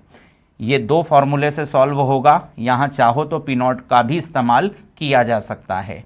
WB कितना है बेटा, बोलो 15 ग्राम। MB हमको चाहिए, अब MA कितना है बोलो 78 है। WA कितना है बोलो 250 है। ठीक, अब हम लोग इसको सॉल्व कर लेते हैं। तो यहाँ 0.8 है, यहाँ 0.2 है, 0.6 बचेगा। तो यहाँ पर क्या हो जाएगा हमारा ऊपर 1.6 अपॉन में 120.2, यहाँ पर 15 MB, और ये हो गया हमारा 78 अपॉन में क्या हो जाएगा 250। इसको इधर ले आओ, इसको इधर ले आओ और सॉल्व कर लो। तो हमारे पास फाइनली इक्वेशन क्या हो जाएगी, MB हो जाएगा यहाँ पर हो जाएगा 15 इंटू 78 इंटू 120.2 अपॉन में हमारा 1.6 250। अब इसको पूरे को जब सॉल्व करोगे तो आपके पास इसका आंसर आ जाएगा 356.2। ये है उस विलय का क्या यहाँ पर अणुभार। ठीक, तो हमारा इसका करेक्ट आंसर क्या हो जाएगा, ए। नेक्स्ट में हमसे क्या कहा जा रहा है, आवर्त सारणी के लंबे रूप में, है ना। बहुत सिंपल सा प्रश्न आ गया है एक पीरियोडिक टेबल का। तो जो आधुनिक आवर्त सारणी है उसके लंबे रूप में 7 तो पीरियड है और 18 ग्रुप है, जिसको हिंदी में हम बोलेंगे 7 आवर्त और 18 समूह या वर्ग, मतलब बी करेक्ट। तो हमारे पास यहाँ पर कुछ मेटल के क्या दिए गए, हाइड्राइड। तो इस क्वेश्चन का आप चाहो तो डायरेक्ट भी क्या आंसर ला सकते हो। हमारे पास मेटल के साथ कौन, हाइड्रोजन आता है, तब हमारे पास इस हाइड्रोजन का जो ऑक्सीडेशन नंबर या हम कहें स्टेट, क्या हम -1 लेकर चलते हैं। यही अगर नॉन मेटल के साथ आता तो क्या +1 लेकर चलते हैं। अब हम चेक भी कर लेते हैं कि क्या सच में ऐसा होता है। तो यहाँ पर सोडियम का फिक्स होता है +1, इसका हमें x वैल्यू चाहिए। तो यहाँ पर +1 + x = 0, तो x का वैल्यू आ गया कितना बोल, -1 बेटा। अब सेकेंड हाइड्राइड देखो, कैल्शियम हाइड्राइड, यहाँ पर इसका क्या फिक्स होता है +2, इसका हमें क्या x वैल्यू पता करना, 2x है ना। तो यहाँ पर क्या हो गया +2 और ये 2x = हो गया 0। तो यहाँ 2x बराबर -2, x बराबर -2/2 कितना हो गया बेटा, -1 है ना। यहाँ पर भी -1 आ गया। नेक्स्ट देखो, नेक्स्ट में हमारे पास क्या है, तो नेक्स्ट में लिथियम हाइड्राइड है। तो यहाँ पर लिथियम का +1 और इसका माना हमने x, तो +1 = यहाँ +x बराबर क्या हो गया 0, तो x बराबर कितना हो गया -1।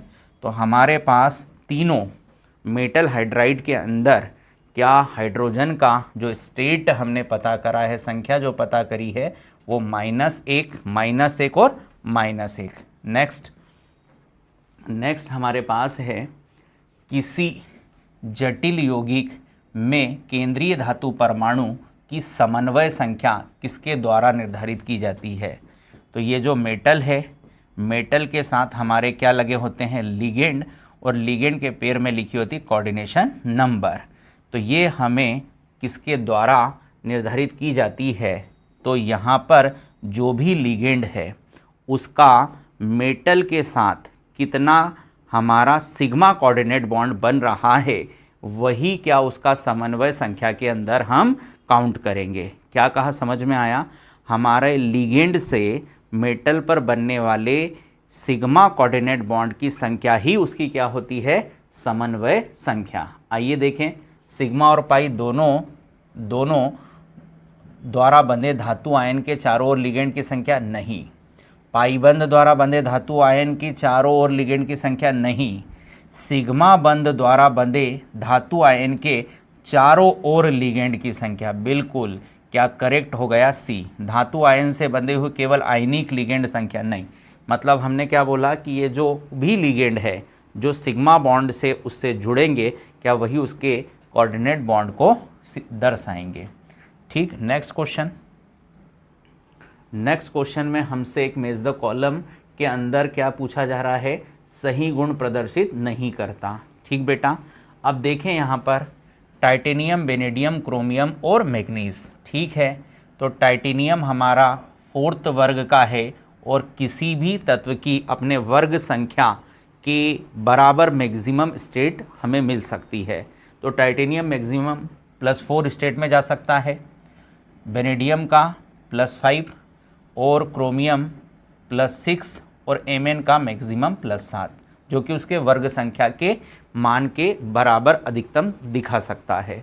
तो यहाँ पर क्या ये ऑक्सीडेशन स्टेट का बढ़ता हुआ क्रम है, बिल्कुल सही हो रहा है।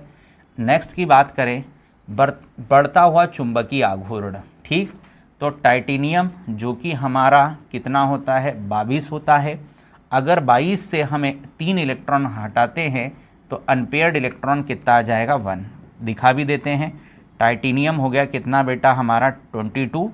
अब यहाँ पर आर्गन हो गया 4s2 हो गया और 3d में कितना है बेटा 2। अगर 3 इलेक्ट्रॉन तो 2 यहाँ से 1 यहाँ से, 3d में कितना बच रहा है 1, मतलब अनपेयर्ड इलेक्ट्रॉन हो गया 1। यहाँ पर वेनेडियम +3 की बात करूँ तो इसके अंदर अनपेयर्ड इलेक्ट्रॉन की संख्या हो गई 2। क्रोमियम 3+ के अंदर बात करें तो क्रोमियम 3+ को भी एक बार आप देख लें। यहाँ पर आर्गन हमारे पास क्या था, 4s1 3d 5 था बेटा, यहाँ से 1 गया, 2 यहाँ से गए, तो 3d के अंदर कितना बच गया 3 अनपेयर्ड इलेक्ट्रॉन, और Mn +3 में कितने हो गए 4। क्या ये हमारा बढ़ते हुए चुंबकीय आघूर्ण का क्रम है, बिल्कुल, जितना ज़्यादा अनपेयर्ड इलेक्ट्रॉन होगा उतना ज़्यादा चुंबकीय आघूर्ण मिलेगा, ये भी सही हो गया। अब हम बात करते हैं बढ़ता गलनांक। तो गलनांक हमारा 3D में सबसे ज़्यादा क्रोमियम का होता है, देन वेनेडियम का होता है। मैग्नीज के लिए हमारा जो है गलनांक इन दोनों की तुलना में कम होता है। कारण है अनपेयर्ड इलेक्ट्रॉनों की संख्या। तो यहाँ पर हम लोग इसको क्या गलत ऑर्डर के रूप में देख रहे हैं। फिर बढ़ती IE2, बिल्कुल IE2 में हम देखेंगे तो क्रोमियम का क्या हमारे पास एक इलेक्ट्रॉन निकलने के बाद हाफ फील्ड रहता है, जो कि सबसे स्टेबल कॉन्फ़िगरेशन उसके लिए बनेगा, जहाँ से सेकेंड इलेक्ट्रॉन निकालने के लिए IE2 का मान क्या हो जाएगा, ज़्यादा। बाकी के लिए हमारा साइज जेड इफेक्टिव है, जेड इफेक्टिव ज़्यादा जिसका, उसका IP भी ज़्यादा है। तो ये हमारा ऑर्डर भी सही है। तो इसका गलत जो हमारे पास भाई साहब क्या है मिला, वो है C, और वही पूछा गया है। मतलब इसका करेक्ट आंसर जो है हमारे लिए क्या, वो C है। देखो आगे अगला प्रश्न जो है हमारे पास, अमोनिया गैस 298 केल्विन पर बनाने की ऊर्जा दी गई है, निम्न में से किस अभिक्रिया के द्वारा यह मान दर्शाया जाएगा। तो निर्माण की ऊष्मा के लिए हमने क्या क्या पढ़ा है थर्मोकेमिस्ट्री में। तो निर्माण की ऊष्मा कब कहेंगे, जब वो उसके मूल तत्वों से क्या निर्मित हो, मूल तत्वों से निर्मित हो, अर्थात जो तत्व प्राकृतिक रूप से जिस अवस्था में प्राप्त हो, क्या उस अवस्था में क्या उसे मिलकर निर्माण दे, तब हम उसे क्या उसकी निर्माण की ऊष्मा कहेंगे। ठीक है सर। दूसरी बात, वहाँ पर क्या उस उत्पाद का एक मोल बनना चाहिए, तो मूल तत्व द्वारा निर्माण हो और उसका एक मोल उत्पाद निर्माण हो, तब हम उस दौरान जो भी अभिक्रिया की क्या हमें ऊष्मा मिलेगी, उसे हम उसकी निर्माण ऊष्मा या अभिक्रिया की ऊष्मा के रूप में पढ़ेंगे। ठीक। अब हम लोग यहाँ पर बात करते हैं, तो यहाँ पर देखा जाए तो हाफ N2 3H2 यहाँ पर 1 मोल ऑफ अमोनिया बना रहा। तो यहाँ तक तो कहानी सही है, बट अमोनिया का यहाँ पर जो है प्रोडक्ट क्या गैसियस बनना चाहिए, जो कि किस में बना रहा है, लिक्विड में, जो उसकी प्राकृतिक रूप से मिलने वाली स्टेट नहीं है। मतलब ये हमारा गलत ऑप्शन है। फिर यहाँ देखो नाइट्रोजन ले लिया, जबकि नाइट्रोजन की स्थायी मूल अवस्था क्या N2 है, तो ये भी गलत हो गया। यहाँ पर N2 गैस है, बिल्कुल नाइट्रोजन की क्या स्थायी मूल अवस्था उसकी गैसीय अवस्था है, H2 भी सही लिया गया है। बट यहाँ देखें तो प्रोडक्ट का कितना मोल बना दिया, 2, जो कि इसके निर्माण की ऊष्मा के लिए क्या हम नहीं ऊष्मा देखेंगे, मतलब ये भी हो गया गलत। लास्ट रिएक्शन में देखो क्या हमारे पास सब अपनी स्थायी मूल अवस्था में है और प्रोडक्ट जिस प्राकृतिक अवस्था में पाया जाना चाहिए उसी में है और एक मोल भी बन रहा है, मतलब यही क्या उसके निर्माण की ऊष्मा के लिए सही रिएक्शन है। देखें नेक्स्ट क्वेश्चन। अगला क्वेश्चन हमारे पास जो है, क्या भूरे रंग की वलय का परीक्षण और सूत्र के साथ जटिल आयन के गठन के कारण होता है।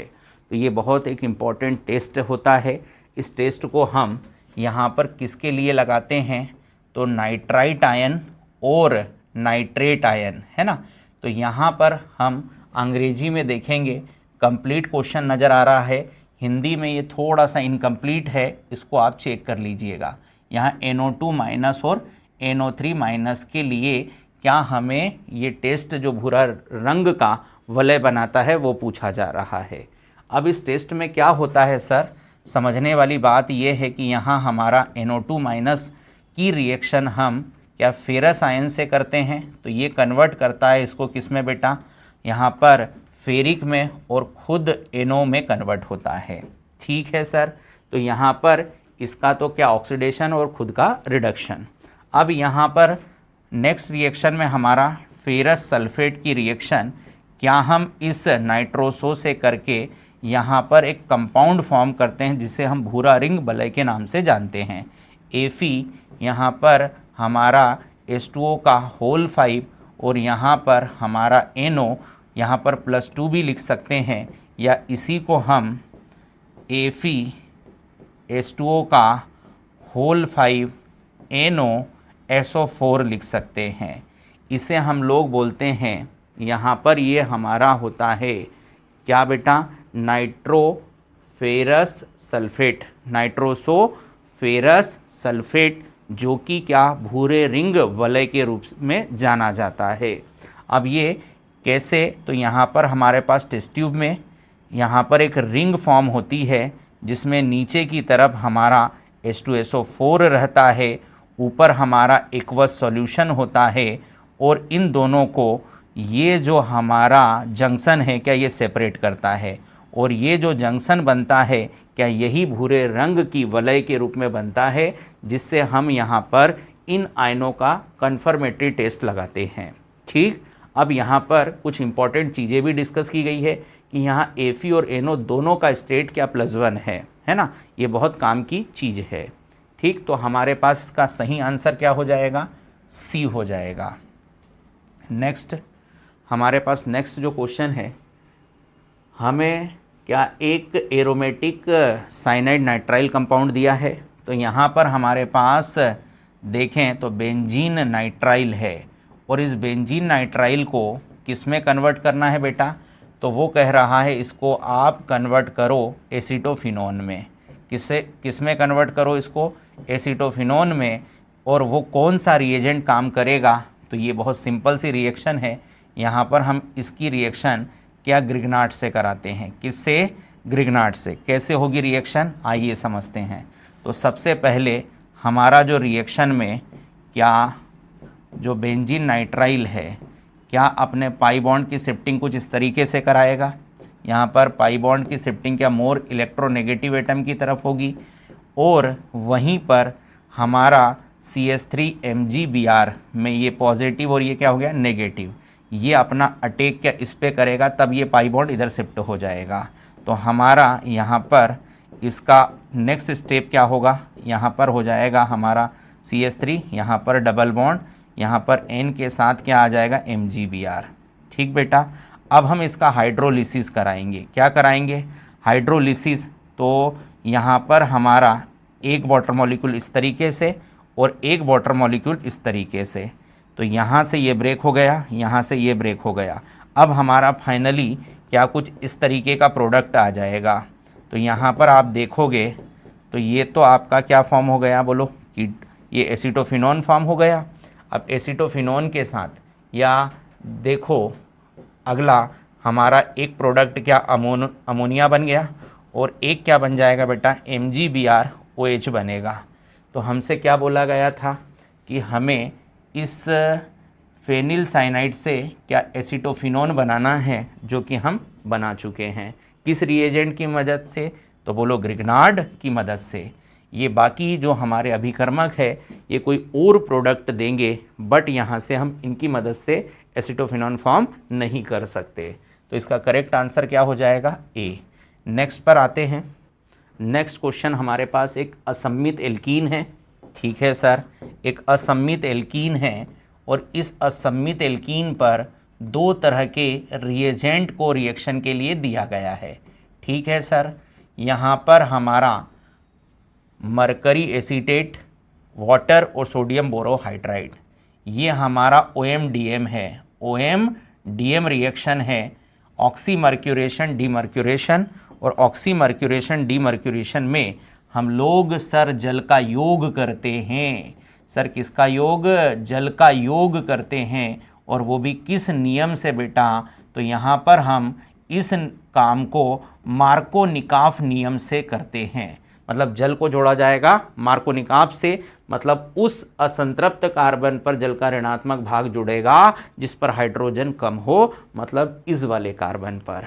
अब सर इधर देखें तो ये हमारा HBO रिएक्शन है, हाइड्रोबोरेशन ऑक्सीडेशन, और हाइड्रोबोरेशन ऑक्सीडेशन में हम लोग पुनः जल का योग करेंगे, बट किस नियम से? तो बोलो एंटी मार्कोनिकॉफ नियम से। यहाँ पर क्या वाटर का योग होगा, और यहाँ पर हमारे पास क्या जल का नेगेटिव पार्ट उस असंतृप्त कार्बन पर जाएगा जहाँ बाधा कम हो, हाइड्रोजन ज़्यादा हो, मतलब फर्स्ट कार्बन पर।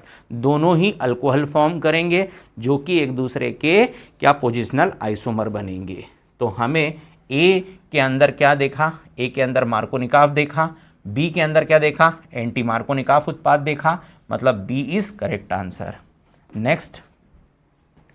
नेक्स्ट पर बात करते हैं, निम्न में से केंद्रीय परमाणु पर इलेक्ट्रॉनों का एकाकी युग्म का सही बढ़ता क्रम। ठीक है, तो हम IF7 की बात करते हैं। IF7 का इलेक्ट्रॉन पेयर हम कैसे निकालें, तो सेंट्रल एटम पर संयोजी इलेक्ट्रॉन 7, मोनोवेलेंट भी कितना है 7, कोई चार्ज नहीं है बटे 2, 14 डिवाइडेड बाई 2 तो हो गया 7 इसका इलेक्ट्रॉन पेयर। बॉन्ड पेयर देखो 7 हो गया, लोन पेयर देखो 0, है ना। नेक्स्ट की बात कर ले। नेक्स्ट हमारे पास क्या IF5 होता है। IF5 के अंदर देखें तो इलेक्ट्रॉन पेयर 7 5 12 बटे 2 तो कितना हो गया 6, 6 में बॉन्ड पेयर हो गया 5 और लोन पेयर हो गया 1। नेक्स्ट की बात करते हैं। नेक्स्ट है ClF3। ClF3 के अंदर क्या हम इलेक्ट्रॉन पेयर 7 और 3 10, 10 बटे 2 तो कितना हो गया 5, 5 में बॉन्ड पेयर हो गया बेटा कितना 3 और लोन पेयर हो गया 2। ठीक, लास्ट हमारे पास क्या है जिनॉन फ्लोराइड। यहाँ पर 8 8 और 2 10, 10 बटे 2 कितना हो गया 5, 5 में बॉन्ड पेयर कितना हो गया 2 तो लोन पेयर कितना हो गया 3। ये सब हमने निकालना सीखा है बेटा। तो सबसे ज़्यादा लोन पेयर कहाँ है, जिनॉन के सेंट्रल एटम पर, फिर क्लोरीन, देन आयोडीन I5 और फिर I5 7 में सबसे कम। तो हमें इसका बढ़ता क्रम देखना है, तो शायद पहला ही ऑप्शन करेक्ट दिख रहा है। ठीक, बाकी आप चेक करेंगे तो आपको ये ऑर्डर नहीं दिखेगा। नेक्स्ट हमारे पास है भाई एनिलीन रिंग पर नाइट्रेटिंग मिक्सचर की रिएक्शन कराई गई है कुछ ताप देकर। यहाँ पर दोनों स्ट्रॉन्ग एसिड है H+ आएगा, ये बेस है। तो सबसे पहले तो ये जानना ज़रूरी है कि यहाँ पर एक एसिड बेस रिएक्शन से हमें जो रिएक्शन पर मिलने वाला आयन है वो एनिलीनियम आयन है। अब एनिलीनियम आयन जो होता है भाई ये एक डीएक्टिवेटिंग ग्रुप है, मतलब यहाँ पर इस ग्रुप का निर्देशन अगर कुछ होगा तो वो मेटा निर्देशी है पहली चीज़। ठीक सर, मतलब इसका मेटा प्रोडक्ट भी बनेगा। अब सेकेंड थिंग, इस NH3 पर कोई लोन पेयर नहीं है तो यहाँ पर अब ये अपना -I प्रभाव देगा। अब -I प्रभाव की वजह से अर्थो पोजीशन पर सबसे ज़्यादा इलेक्ट्रॉन डेंसिटी में कमी आएगी, देन मेटा और सबसे कम डेंसिटी में कमी जो आएगी वो पेरा। तो आने वाला इलेक्ट्रोफाइल जो कि NO2+ है उसे कहाँ से इलेक्ट्रॉन ज़्यादा मिलेगा, तो हम समझ पा रहे हैं क्या वो पेरा पोजीशन से मिलेगा।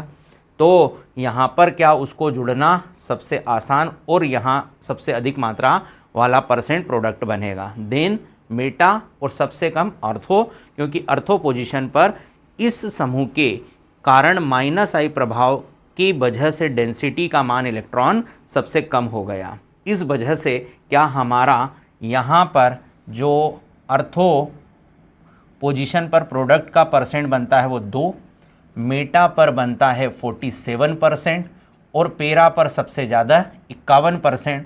कारण है NH3+ का -I प्रभाव, और यही वजह है कि यहाँ पर सबसे नज़दीक वाली स्थिति पर डेंसिटी में कमी सबसे ज़्यादा है। तो इस पर सही प्रतिशत के लिए क्या देखेंगे, तो C है, B है और A है, मतलब A करेक्ट है। नेक्स्ट हमारे पास एक सेल रिएक्शन देकर क्या हमें यहाँ पर एक अदर सेल रिएक्शन का क्या E0 सेल वैल्यू पूछा गया है। तो हमने कक्षा के अंदर पढ़ा था कि जब 2 सेल रिएक्शन से कोई तीसरी सेल रिएक्शन के लिए हमें उस सेल का विभव ज्ञात करना है तो उसका हमारा तरीका क्या होगा। तो यहाँ पर E0 थर्ड निकालने के लिए हम लोग E0 क्या लेते हैं बेटा, फर्स्ट और इस सेल का change in number of electron जो वैलेंस रिएक्शन में हो। यहाँ पर E0 सेल किसका लेंगे, सेकेंड सेल का, और उस सेल रिएक्शन के लिए जो भी इलेक्ट्रॉन चेंज है उसको डिवाइडेड बाय हमें जिस भी दी गई रिएक्शन के लिए क्या सेल का विभव निकालना है, उस सेल में संतुलित अभिक्रिया के साथ त्यागे गए या ग्रहण किए गए इलेक्ट्रॉनों की संख्या का मान। ये हमारा क्या एक फॉर्मूला होता है। अब हमको रिएक्शन को देखकर क्या इस फॉर्मूले में वैल्यू पुट करना है ना। तो ये हमारा फॉर्मूला हो गया। अब देखें यहाँ पर सबसे फर्स्ट रिएक्शन हमारे पास जो दी गई है वो Sn+2 2 इलेक्ट्रॉन है और इसे कन्वर्ट किया जा रहा है किस में, Sn में। ठीक है, यहाँ पर ऑक्सीडेशन स्टेट में क्या आ रही है, कमी, मतलब रिडक्शन चल रहा है। तो इसका SRP मान कितना दिया, जरा देखो। SRP मान इसका दिया है हमारे पास बेटा जी 0.140 वोल्ट। ठीक, अब सेकेंड रिएक्शन देखो तो Sn4+ कितना इलेक्ट्रॉन गेन किया बेटा, 4 इलेक्ट्रॉन गेन किया। ठीक है, किस में कन्वर्ट हुआ बेटा, Sn में कन्वर्ट हुआ। इसका भी क्या हमारा ऑक्सीडेशन स्टेट कम हुआ है, SRP वैल्यू दिया गया है कितना, 0.010। ठीक, अब हमें इन दोनों रिएक्शन की मदद से क्या एक तीसरा रिएक्शन पूछा जा रहा है जहां Sn4+ 2 इलेक्ट्रॉन क्या गेन करे और अपने आप को कन्वर्ट करे किस में बेटा जी, Sn+2 में। इसका हमें क्या इनॉट सेल अर्थात इसका हमें SRP वैल्यू पूछा जा रहा है। ठीक है, सिंपल सा रिएक्शन है। अब इन दो रिएक्शन से इस रिएक्शन को लाने के लिए क्या करना होगा जरा आप देखें। तो यहाँ पर हम लोग Sn+2 को लेफ्ट में देख रहे हैं, पर हमें जिस रिएक्शन के लिए क्या वो इनॉट सेल पूछ रहा है वो राइट में है, मतलब इसको पलटना है। इसको पलटना मतलब यहाँ पर जो भी इसका वैल्यू है नेगेटिव से क्या पॉजिटिव, या पॉजिटिव होगा तो नेगेटिव हो जाएगा। ठीक है सर, तो ये हो गया। अब हम लोग यहाँ पर सबकी वैल्यू पुट कर देते हैं। तो यहाँ पर हमें E0 के लिए सबसे पहले इसको चेंज करना है, तो ये प्लस में हो गया, तो 1 पॉइंट क्या हो गया, ये 40। इसमें नंबर ऑफ इलेक्ट्रॉन चेंज कितने का आ रहा है, तो +2 से ये कहाँ गया 0 में, तो कितने का चेंज आया, 2 का चेंज। 2 का चेंज तो 2 का गुणा कर दो, फिर हम लोग क्या यहाँ पर प्लस करेंगे। ठीक है, ठीक, अगला देखो यहाँ पर हमारे पास इसके लिए वैल्यू E0 की क्या है सर, 0.010 है। इसके लिए चेंज इलेक्ट्रॉन कितने का है, तो +4 से कहाँ गया सर, 0 में, कितने का चेंज सर, 4 का चेंज। 4 का मल्टीप्लाई करो, 4 का मल्टीप्लाई करो, डिवाइडेड बाय, यहाँ पर देखो यहाँ +4 से किस में जा रहा है, +2 में, कितने का चेंज बोलो, 2 का। 2 का यहाँ पर हमने क्या करा, डिवाइड। अब देखेंगे हम लोग यहाँ पर E0 के लिए इसका 0.28 हो जाएगा। इसका करोगे तो 0. देखो 040 हो जाएगा, डिवाइडेड बाय क्या हो जाएगा 2, दोनों को ऐड कर लो तो ये 0.32 हो गया, डिवाइडेड बाय क्या हो गया 2, तो यहाँ पर क्या आ गया 0.16 वोल्ट। ये हमारा आंसर है। बट हमसे क्या पूछा जा रहा है यहाँ पर 10⁻² वोल्ट के साथ, मतलब हमें यहाँ पर आंसर आया था 1.6। अब इसको इस टाइप से चेंज करके लिखना है, तो मैं इसको 2 डिजिट इधर खिसका दूँ तो 16 × 10⁻² वोल्ट मेरा आंसर होगा। तो यहाँ पर हमारे पास इसका सही आंसर क्या होने वाला है, बोलो सी। नेक्स्ट हमारे पास क्या है, एक रासायनिक अभिक्रिया 2A + B दी गई है, जिसका प्रोडक्ट A2B पर विचार करना है कि यहाँ पर क्रियाकारक A कम होता है तो क्या चेंज आएगा। तो सबसे पहले तो हम रिएक्शन का जो है किसका डिसअपेरेंस हो रहा है, किसका यहाँ पर डिसअपेरेंस रेट किस तरीके से चेंज हो रहा है वो लिखेंगे। तो यहाँ पर हमारे पास ये एक कंप्लीट रिएक्शन है जिसका हम रेट ऑफ रिएक्शन किस तरीके से लिखेंगे, तो यहाँ पर हम लिखेंगे -1/2 डी ए का कंसंट्रेशन अपॉन dt। ठीक, यहाँ पर -1/1 यहाँ पर डी बी के concentration upon dt equal to, यहाँ पर हम लोग लिखेंगे +1/1 डी ए टू बी का चेंज इन dt टाइम। ठीक, अब ये हमारे पास क्या इसका कंप्लीट क्या हो गया, रेट ऑफ रिएक्शन का इक्वेशन। आप चाहो तो रेट ऑफ डिसअपेरेंस ए का डिवाइडेड बाय क्या बोल सकते हो, बोलो 2, और यहाँ पर क्या बोल सकते हो, रेट ऑफ डिसअपेरेंस किसका बोलो, बी का, डिवाइडेड बाय बोलो 1। यहाँ पर आप बोल सकते हो रेट ऑफ अपेरेंस किसका, ए टू बी का बाई 1, है ना। अब हम लोग क्या यहाँ पर ए और बी में देखना चाहते हैं कि किसके मोल कितने मोल से रिएक्ट कर रहे हैं। तो यहाँ पर हम देख रहे हैं rate of disappearance A equal to 2 into rate of disappearance किसका, बी का। जब ए का 1 मोल लगता है तब बी के कितने मोल कंज्यूम होते हैं, बोले 2। तो अगर हम यहाँ पर ए को क्या करेंगे, डिक्रीज, तो जो हमारा बी का रेट ऑफ डिसअपेरेंस है वो 2 टाइम्स से कम होगा। समझ पा रहे हैं मेरी बात। यहाँ पर हमने कहा कि जब हम ए का अभिक्रिया में 1 मोल कंज्यूम करते हैं तो वहाँ बी का कितना होता है, 2। तो यहाँ पर अगर ए डिक्रीज होगा तो ये 2 टाइम्स डिक्रीज होगा। तो अब उस आंसर को आप यहाँ से देखें तो यहाँ पर क्या है, समान दर जिसमें बी कम होगा, गलत बात। दुगुनी दर से जिससे बी कम होगा, दुगनी दर से, बिल्कुल सही है। आधी दर से बी का कम होगा, गलत। तो इसका करेक्ट जो आंसर है वो क्या है, बी। नेक्स्ट क्या है बेटा हमारे पास, कथन है आबंध वियोजन ऊर्जा F2 ग्रेटर देन Cl2। ये गलत है। यहाँ पर अगर हम F2 की बात कर रहे हैं किसके लिए, बॉन्ड डिसोसिएशन एनर्जी के लिए, तो यहाँ पर हमारे पास ये जो फ्लोरीन है इसका साइज छोटा है और साइज छोटा होने की वजह से यहाँ पर रिपल्शन ज़्यादा और इसी वजह से बॉन्ड एनर्जी क्या होगी, कम। वहीं पर अगर मैं Cl की बात करूँ तो Cl का साइज बड़ा है, यहाँ पर क्या हमारा लोन पेयर का रिपल्शन कम है और इस रिपल्शन कम होने की वजह से इसकी बॉन्ड एनर्जी क्या है, ज़्यादा है। तो ये वाला स्टेटमेंट हमारा क्या हो गया, गलत। आगे देखें, Cl2 में F2 की तुलना में अधिक इलेक्ट्रॉनिक प्रतिकर्षण है। Cl2 में F2 की तुलना में, तो यही बात अभी अपन ने यहाँ समझी है कि रिपल्शन कहाँ पर ज़्यादा है, तो बोलो F2 में ज़्यादा है। क्यों, क्योंकि साइज छोटा है और साइज छोटा होने की वजह से लोन पेयर क्या नज़दीक है और रिपल्शन ज़्यादा है। तो हमारे पास क्या दोनों ही कथन कारण गलत है।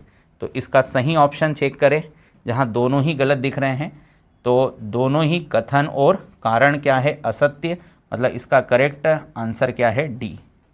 नेक्स्ट क्वेश्चन में हमारे पास KMnO4 ऑक्जेलिक अम्ल के साथ एक रिएक्शन कर हमारे पास क्या दिया गया है बेटा, 0.04 m KMnO4 का 50 ml मिलीलीटर अम्लीय माध्यम में रासायनिक रूप से बराबर होगा। मतलब यहाँ पर हमें ग्राम तुल्यांक जब लेकर हम किसी भी अभिक्रिया को कराते हैं तो वहाँ पर अभिक्रिया में उपस्थित सभी क्रियाकारकों के ग्राम तुल्यांक क्या होते हैं, इक्वल, और यहाँ तक कि उसका प्रोडक्ट ग्राम तुल्यांक भी इक्वल होता है। तो हम यहाँ पर अगर इस रिएक्शन में ग्राम तुल्यांक निकाल लें तो उतने ही ग्राम तुल्यांक के बराबर क्या हम उस ऑक्जेलेट आयन को कंसंट्रेशन के साथ देखेंगे। तो देखें यहाँ पर ग्राम तुल्यांक कैसे निकाला जाए। तो ग्राम तुल्यांक अगर मोलरता दी जाए तो मोलरता इनटू क्या हो जाएगा बेटा, एन फैक्टर या वैलेंसी फैक्टर इनटू क्या हो जाएगा उसका वॉल्यूम, है ना। अब यहाँ पर मिली तुल्यांक हम निकाल रहे हैं, क्या निकाल रहे हैं, मिली तुल्यांक। अब देखें तो हमारे पास सबसे पहले KMnO4 की बात करूं तो यहाँ पर +7 स्टेट है, यहाँ पर इसका +3 स्टेट है, यहाँ पर इसका +2 स्टेट है, यहाँ पर +4 है ना। तो चेंज हम देख पा रहे हैं इसके लिए कितने का, 5 का, फैक्टर आ गया 5। मोलरता कितनी दी गई बेटा, 0.04 इंटू फैक्टर हो गया 5 और वॉल्यूम कितना ml है, 50 ml।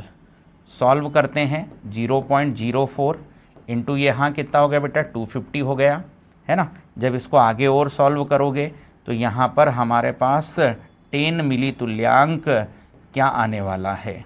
ठीक सर, अब इतना ही इन 4 ऑप्शन में जिससे मिलेगा क्या वो हमारे लिए आंसर हो जाएगा। तो फर्स्ट को सॉल्व करते हैं तो यहाँ पर इसका हमारे पास एन फैक्टर कितना हो गया, 2, एन फैक्टर 2 हो गया तो 0.1 इंटू 2 इंटू बोलो बेटा कितना, 100। तो यहाँ पर कितना हो जाएगा हमारे पास इसको कैलकुलेट करोगे तो कितना हो जाएगा 20 मिली तुल्यांक, है ना। यहाँ 0.2 का हमारा 2 इंटू 10 20, ये हमारा आंसर नहीं है।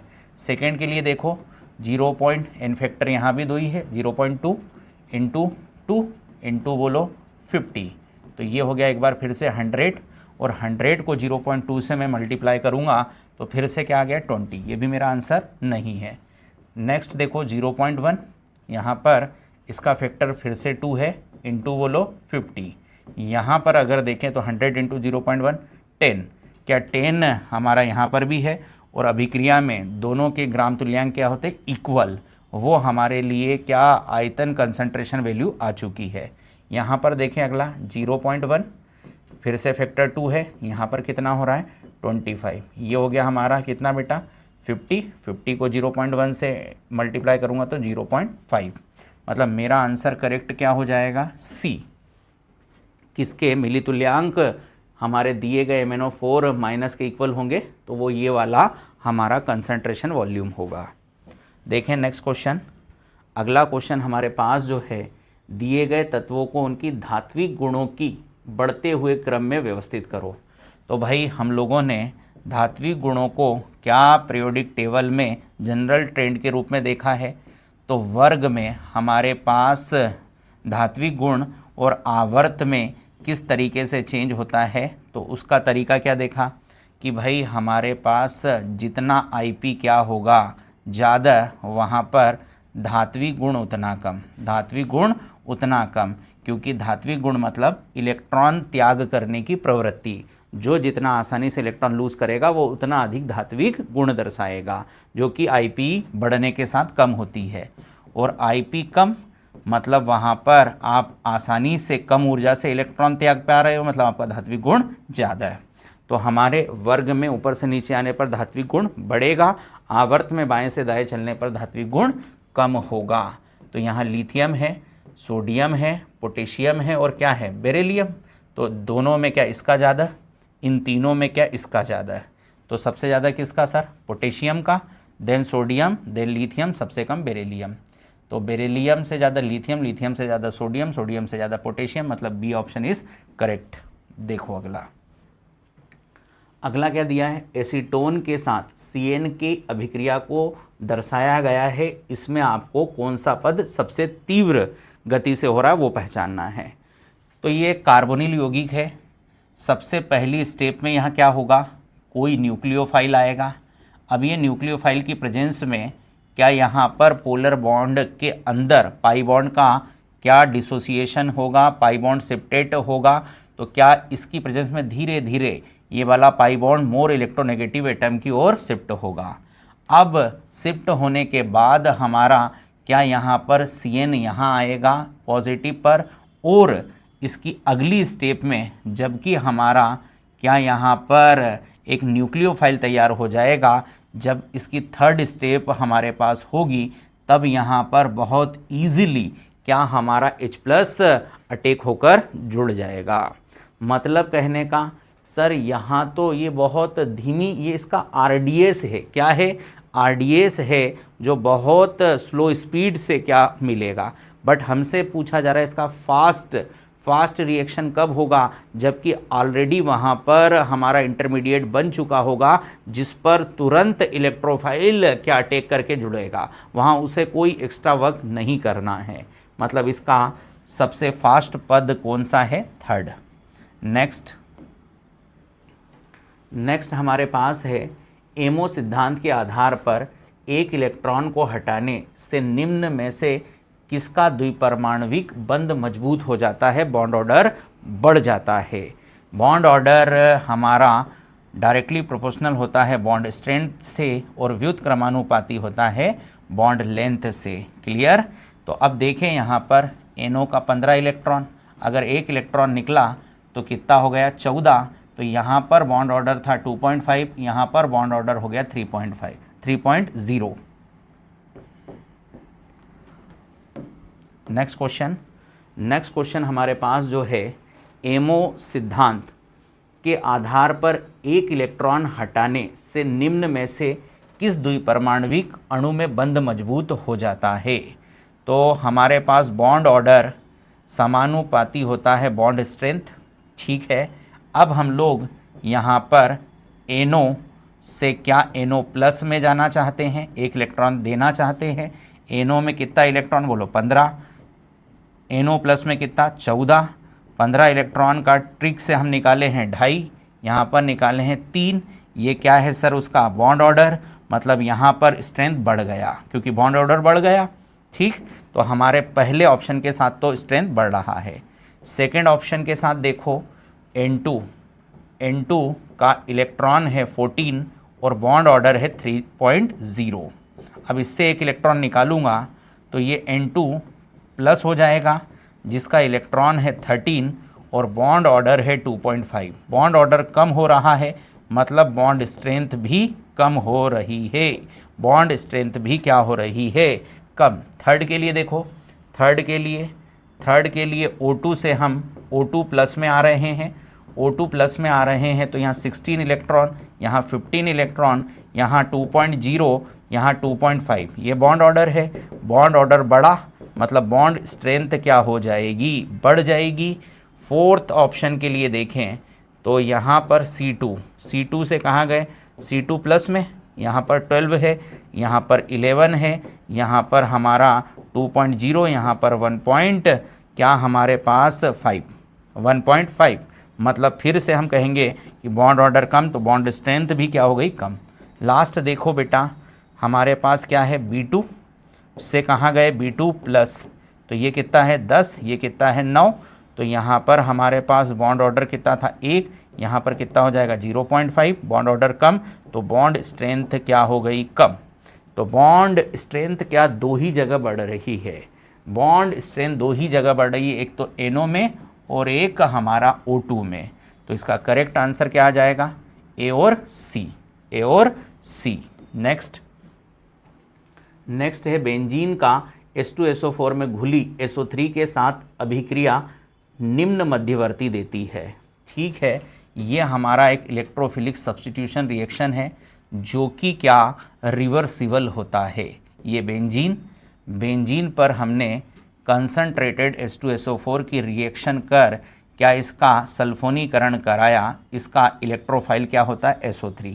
यहाँ पर क्या ये इस तरीके से शिफ्टिंग होगा और शिफ्टिंग के बाद हमारे पास क्या इन पोजीशन पर क्या रिजोनेंस होता है, यहाँ पर हमारा क्या सिग्मा कॉम्प्लेक्स बनता है और यहाँ H और यहाँ पर हमारा SO3 क्या होगा माइनस। इसकी अगली स्टेप में ये वाले जो इलेक्ट्रॉन हैं वापस एरोमेटिसिटी गेन कराएंगे और इस H प्लस को क्या यहाँ जोड़कर क्या इसका फाइनली सब्स्टिट्यूटिंग प्रोडक्ट बनाया जाएगा। तो इस रिएक्शन का इंटरमीडिएट क्या एक सिग्मा कॉम्प्लेक्स बनता है जो कि हमारे पास या जिसे हम इनिलीनियम आयन के नाम से भी जानते हैं। तो ये हो गया हमारा इसका करेक्ट आंसर B। नेक्स्ट क्या है, बेंजल्डिहाइड। ठीक है बेटा, बेंजल्डिहाइड लिया हमने। अब इस बेंजल्डिहाइड का हम लोग किसकी प्रेजेंस में, बोलो जिंक अमलगम HCl की प्रेजेंस में आप चयन चाहते हैं। तो यहाँ पर हमारे पास देखें तो क्या ये क्लीमेंसन अपचयन है, क्या है क्लीमेंसन अपचयन है। तो इस कार्बोनिल ग्रुप को क्या अल्काइल ग्रुप में कन्वर्ट किया जाएगा, अल्काइल ग्रुप में कन्वर्ट किया जाएगा। तो यहाँ पर हो जाएगा हमारा H और यहाँ पर 2 हाइड्रोजन हटाकर क्या H2 लगा दिया जाएगा। अब आप देख सकते हो कि बेंजीन के ऊपर CH3 ग्रुप मतलब कौन, टालुइन। यहाँ पर 4 हाइड्रोजन में क्या 2 हाइड्रोजन यहाँ 2 हाइड्रोजन यहाँ, इस बॉन्ड को ब्रेक करके हमने सीधा अपचयन कर क्या बना दिया, इस बेंजल्डिहाइड का टालुइन। तो बेंजल्डिहाइड जिंक अमलगम HCl क्लीमेंसन अपचयन कर क्या टालुइन देगा। तो ये करेक्ट आंसर हो जाएगा इसका क्या बेटा, C। तो इस तरीके से हमने यहाँ पर केमिस्ट्री का कंप्लीट सॉल्यूशन देखा। इसी तरह आगे आने वाले FLT टेस्ट के लिए बने रहें। धन्यवाद।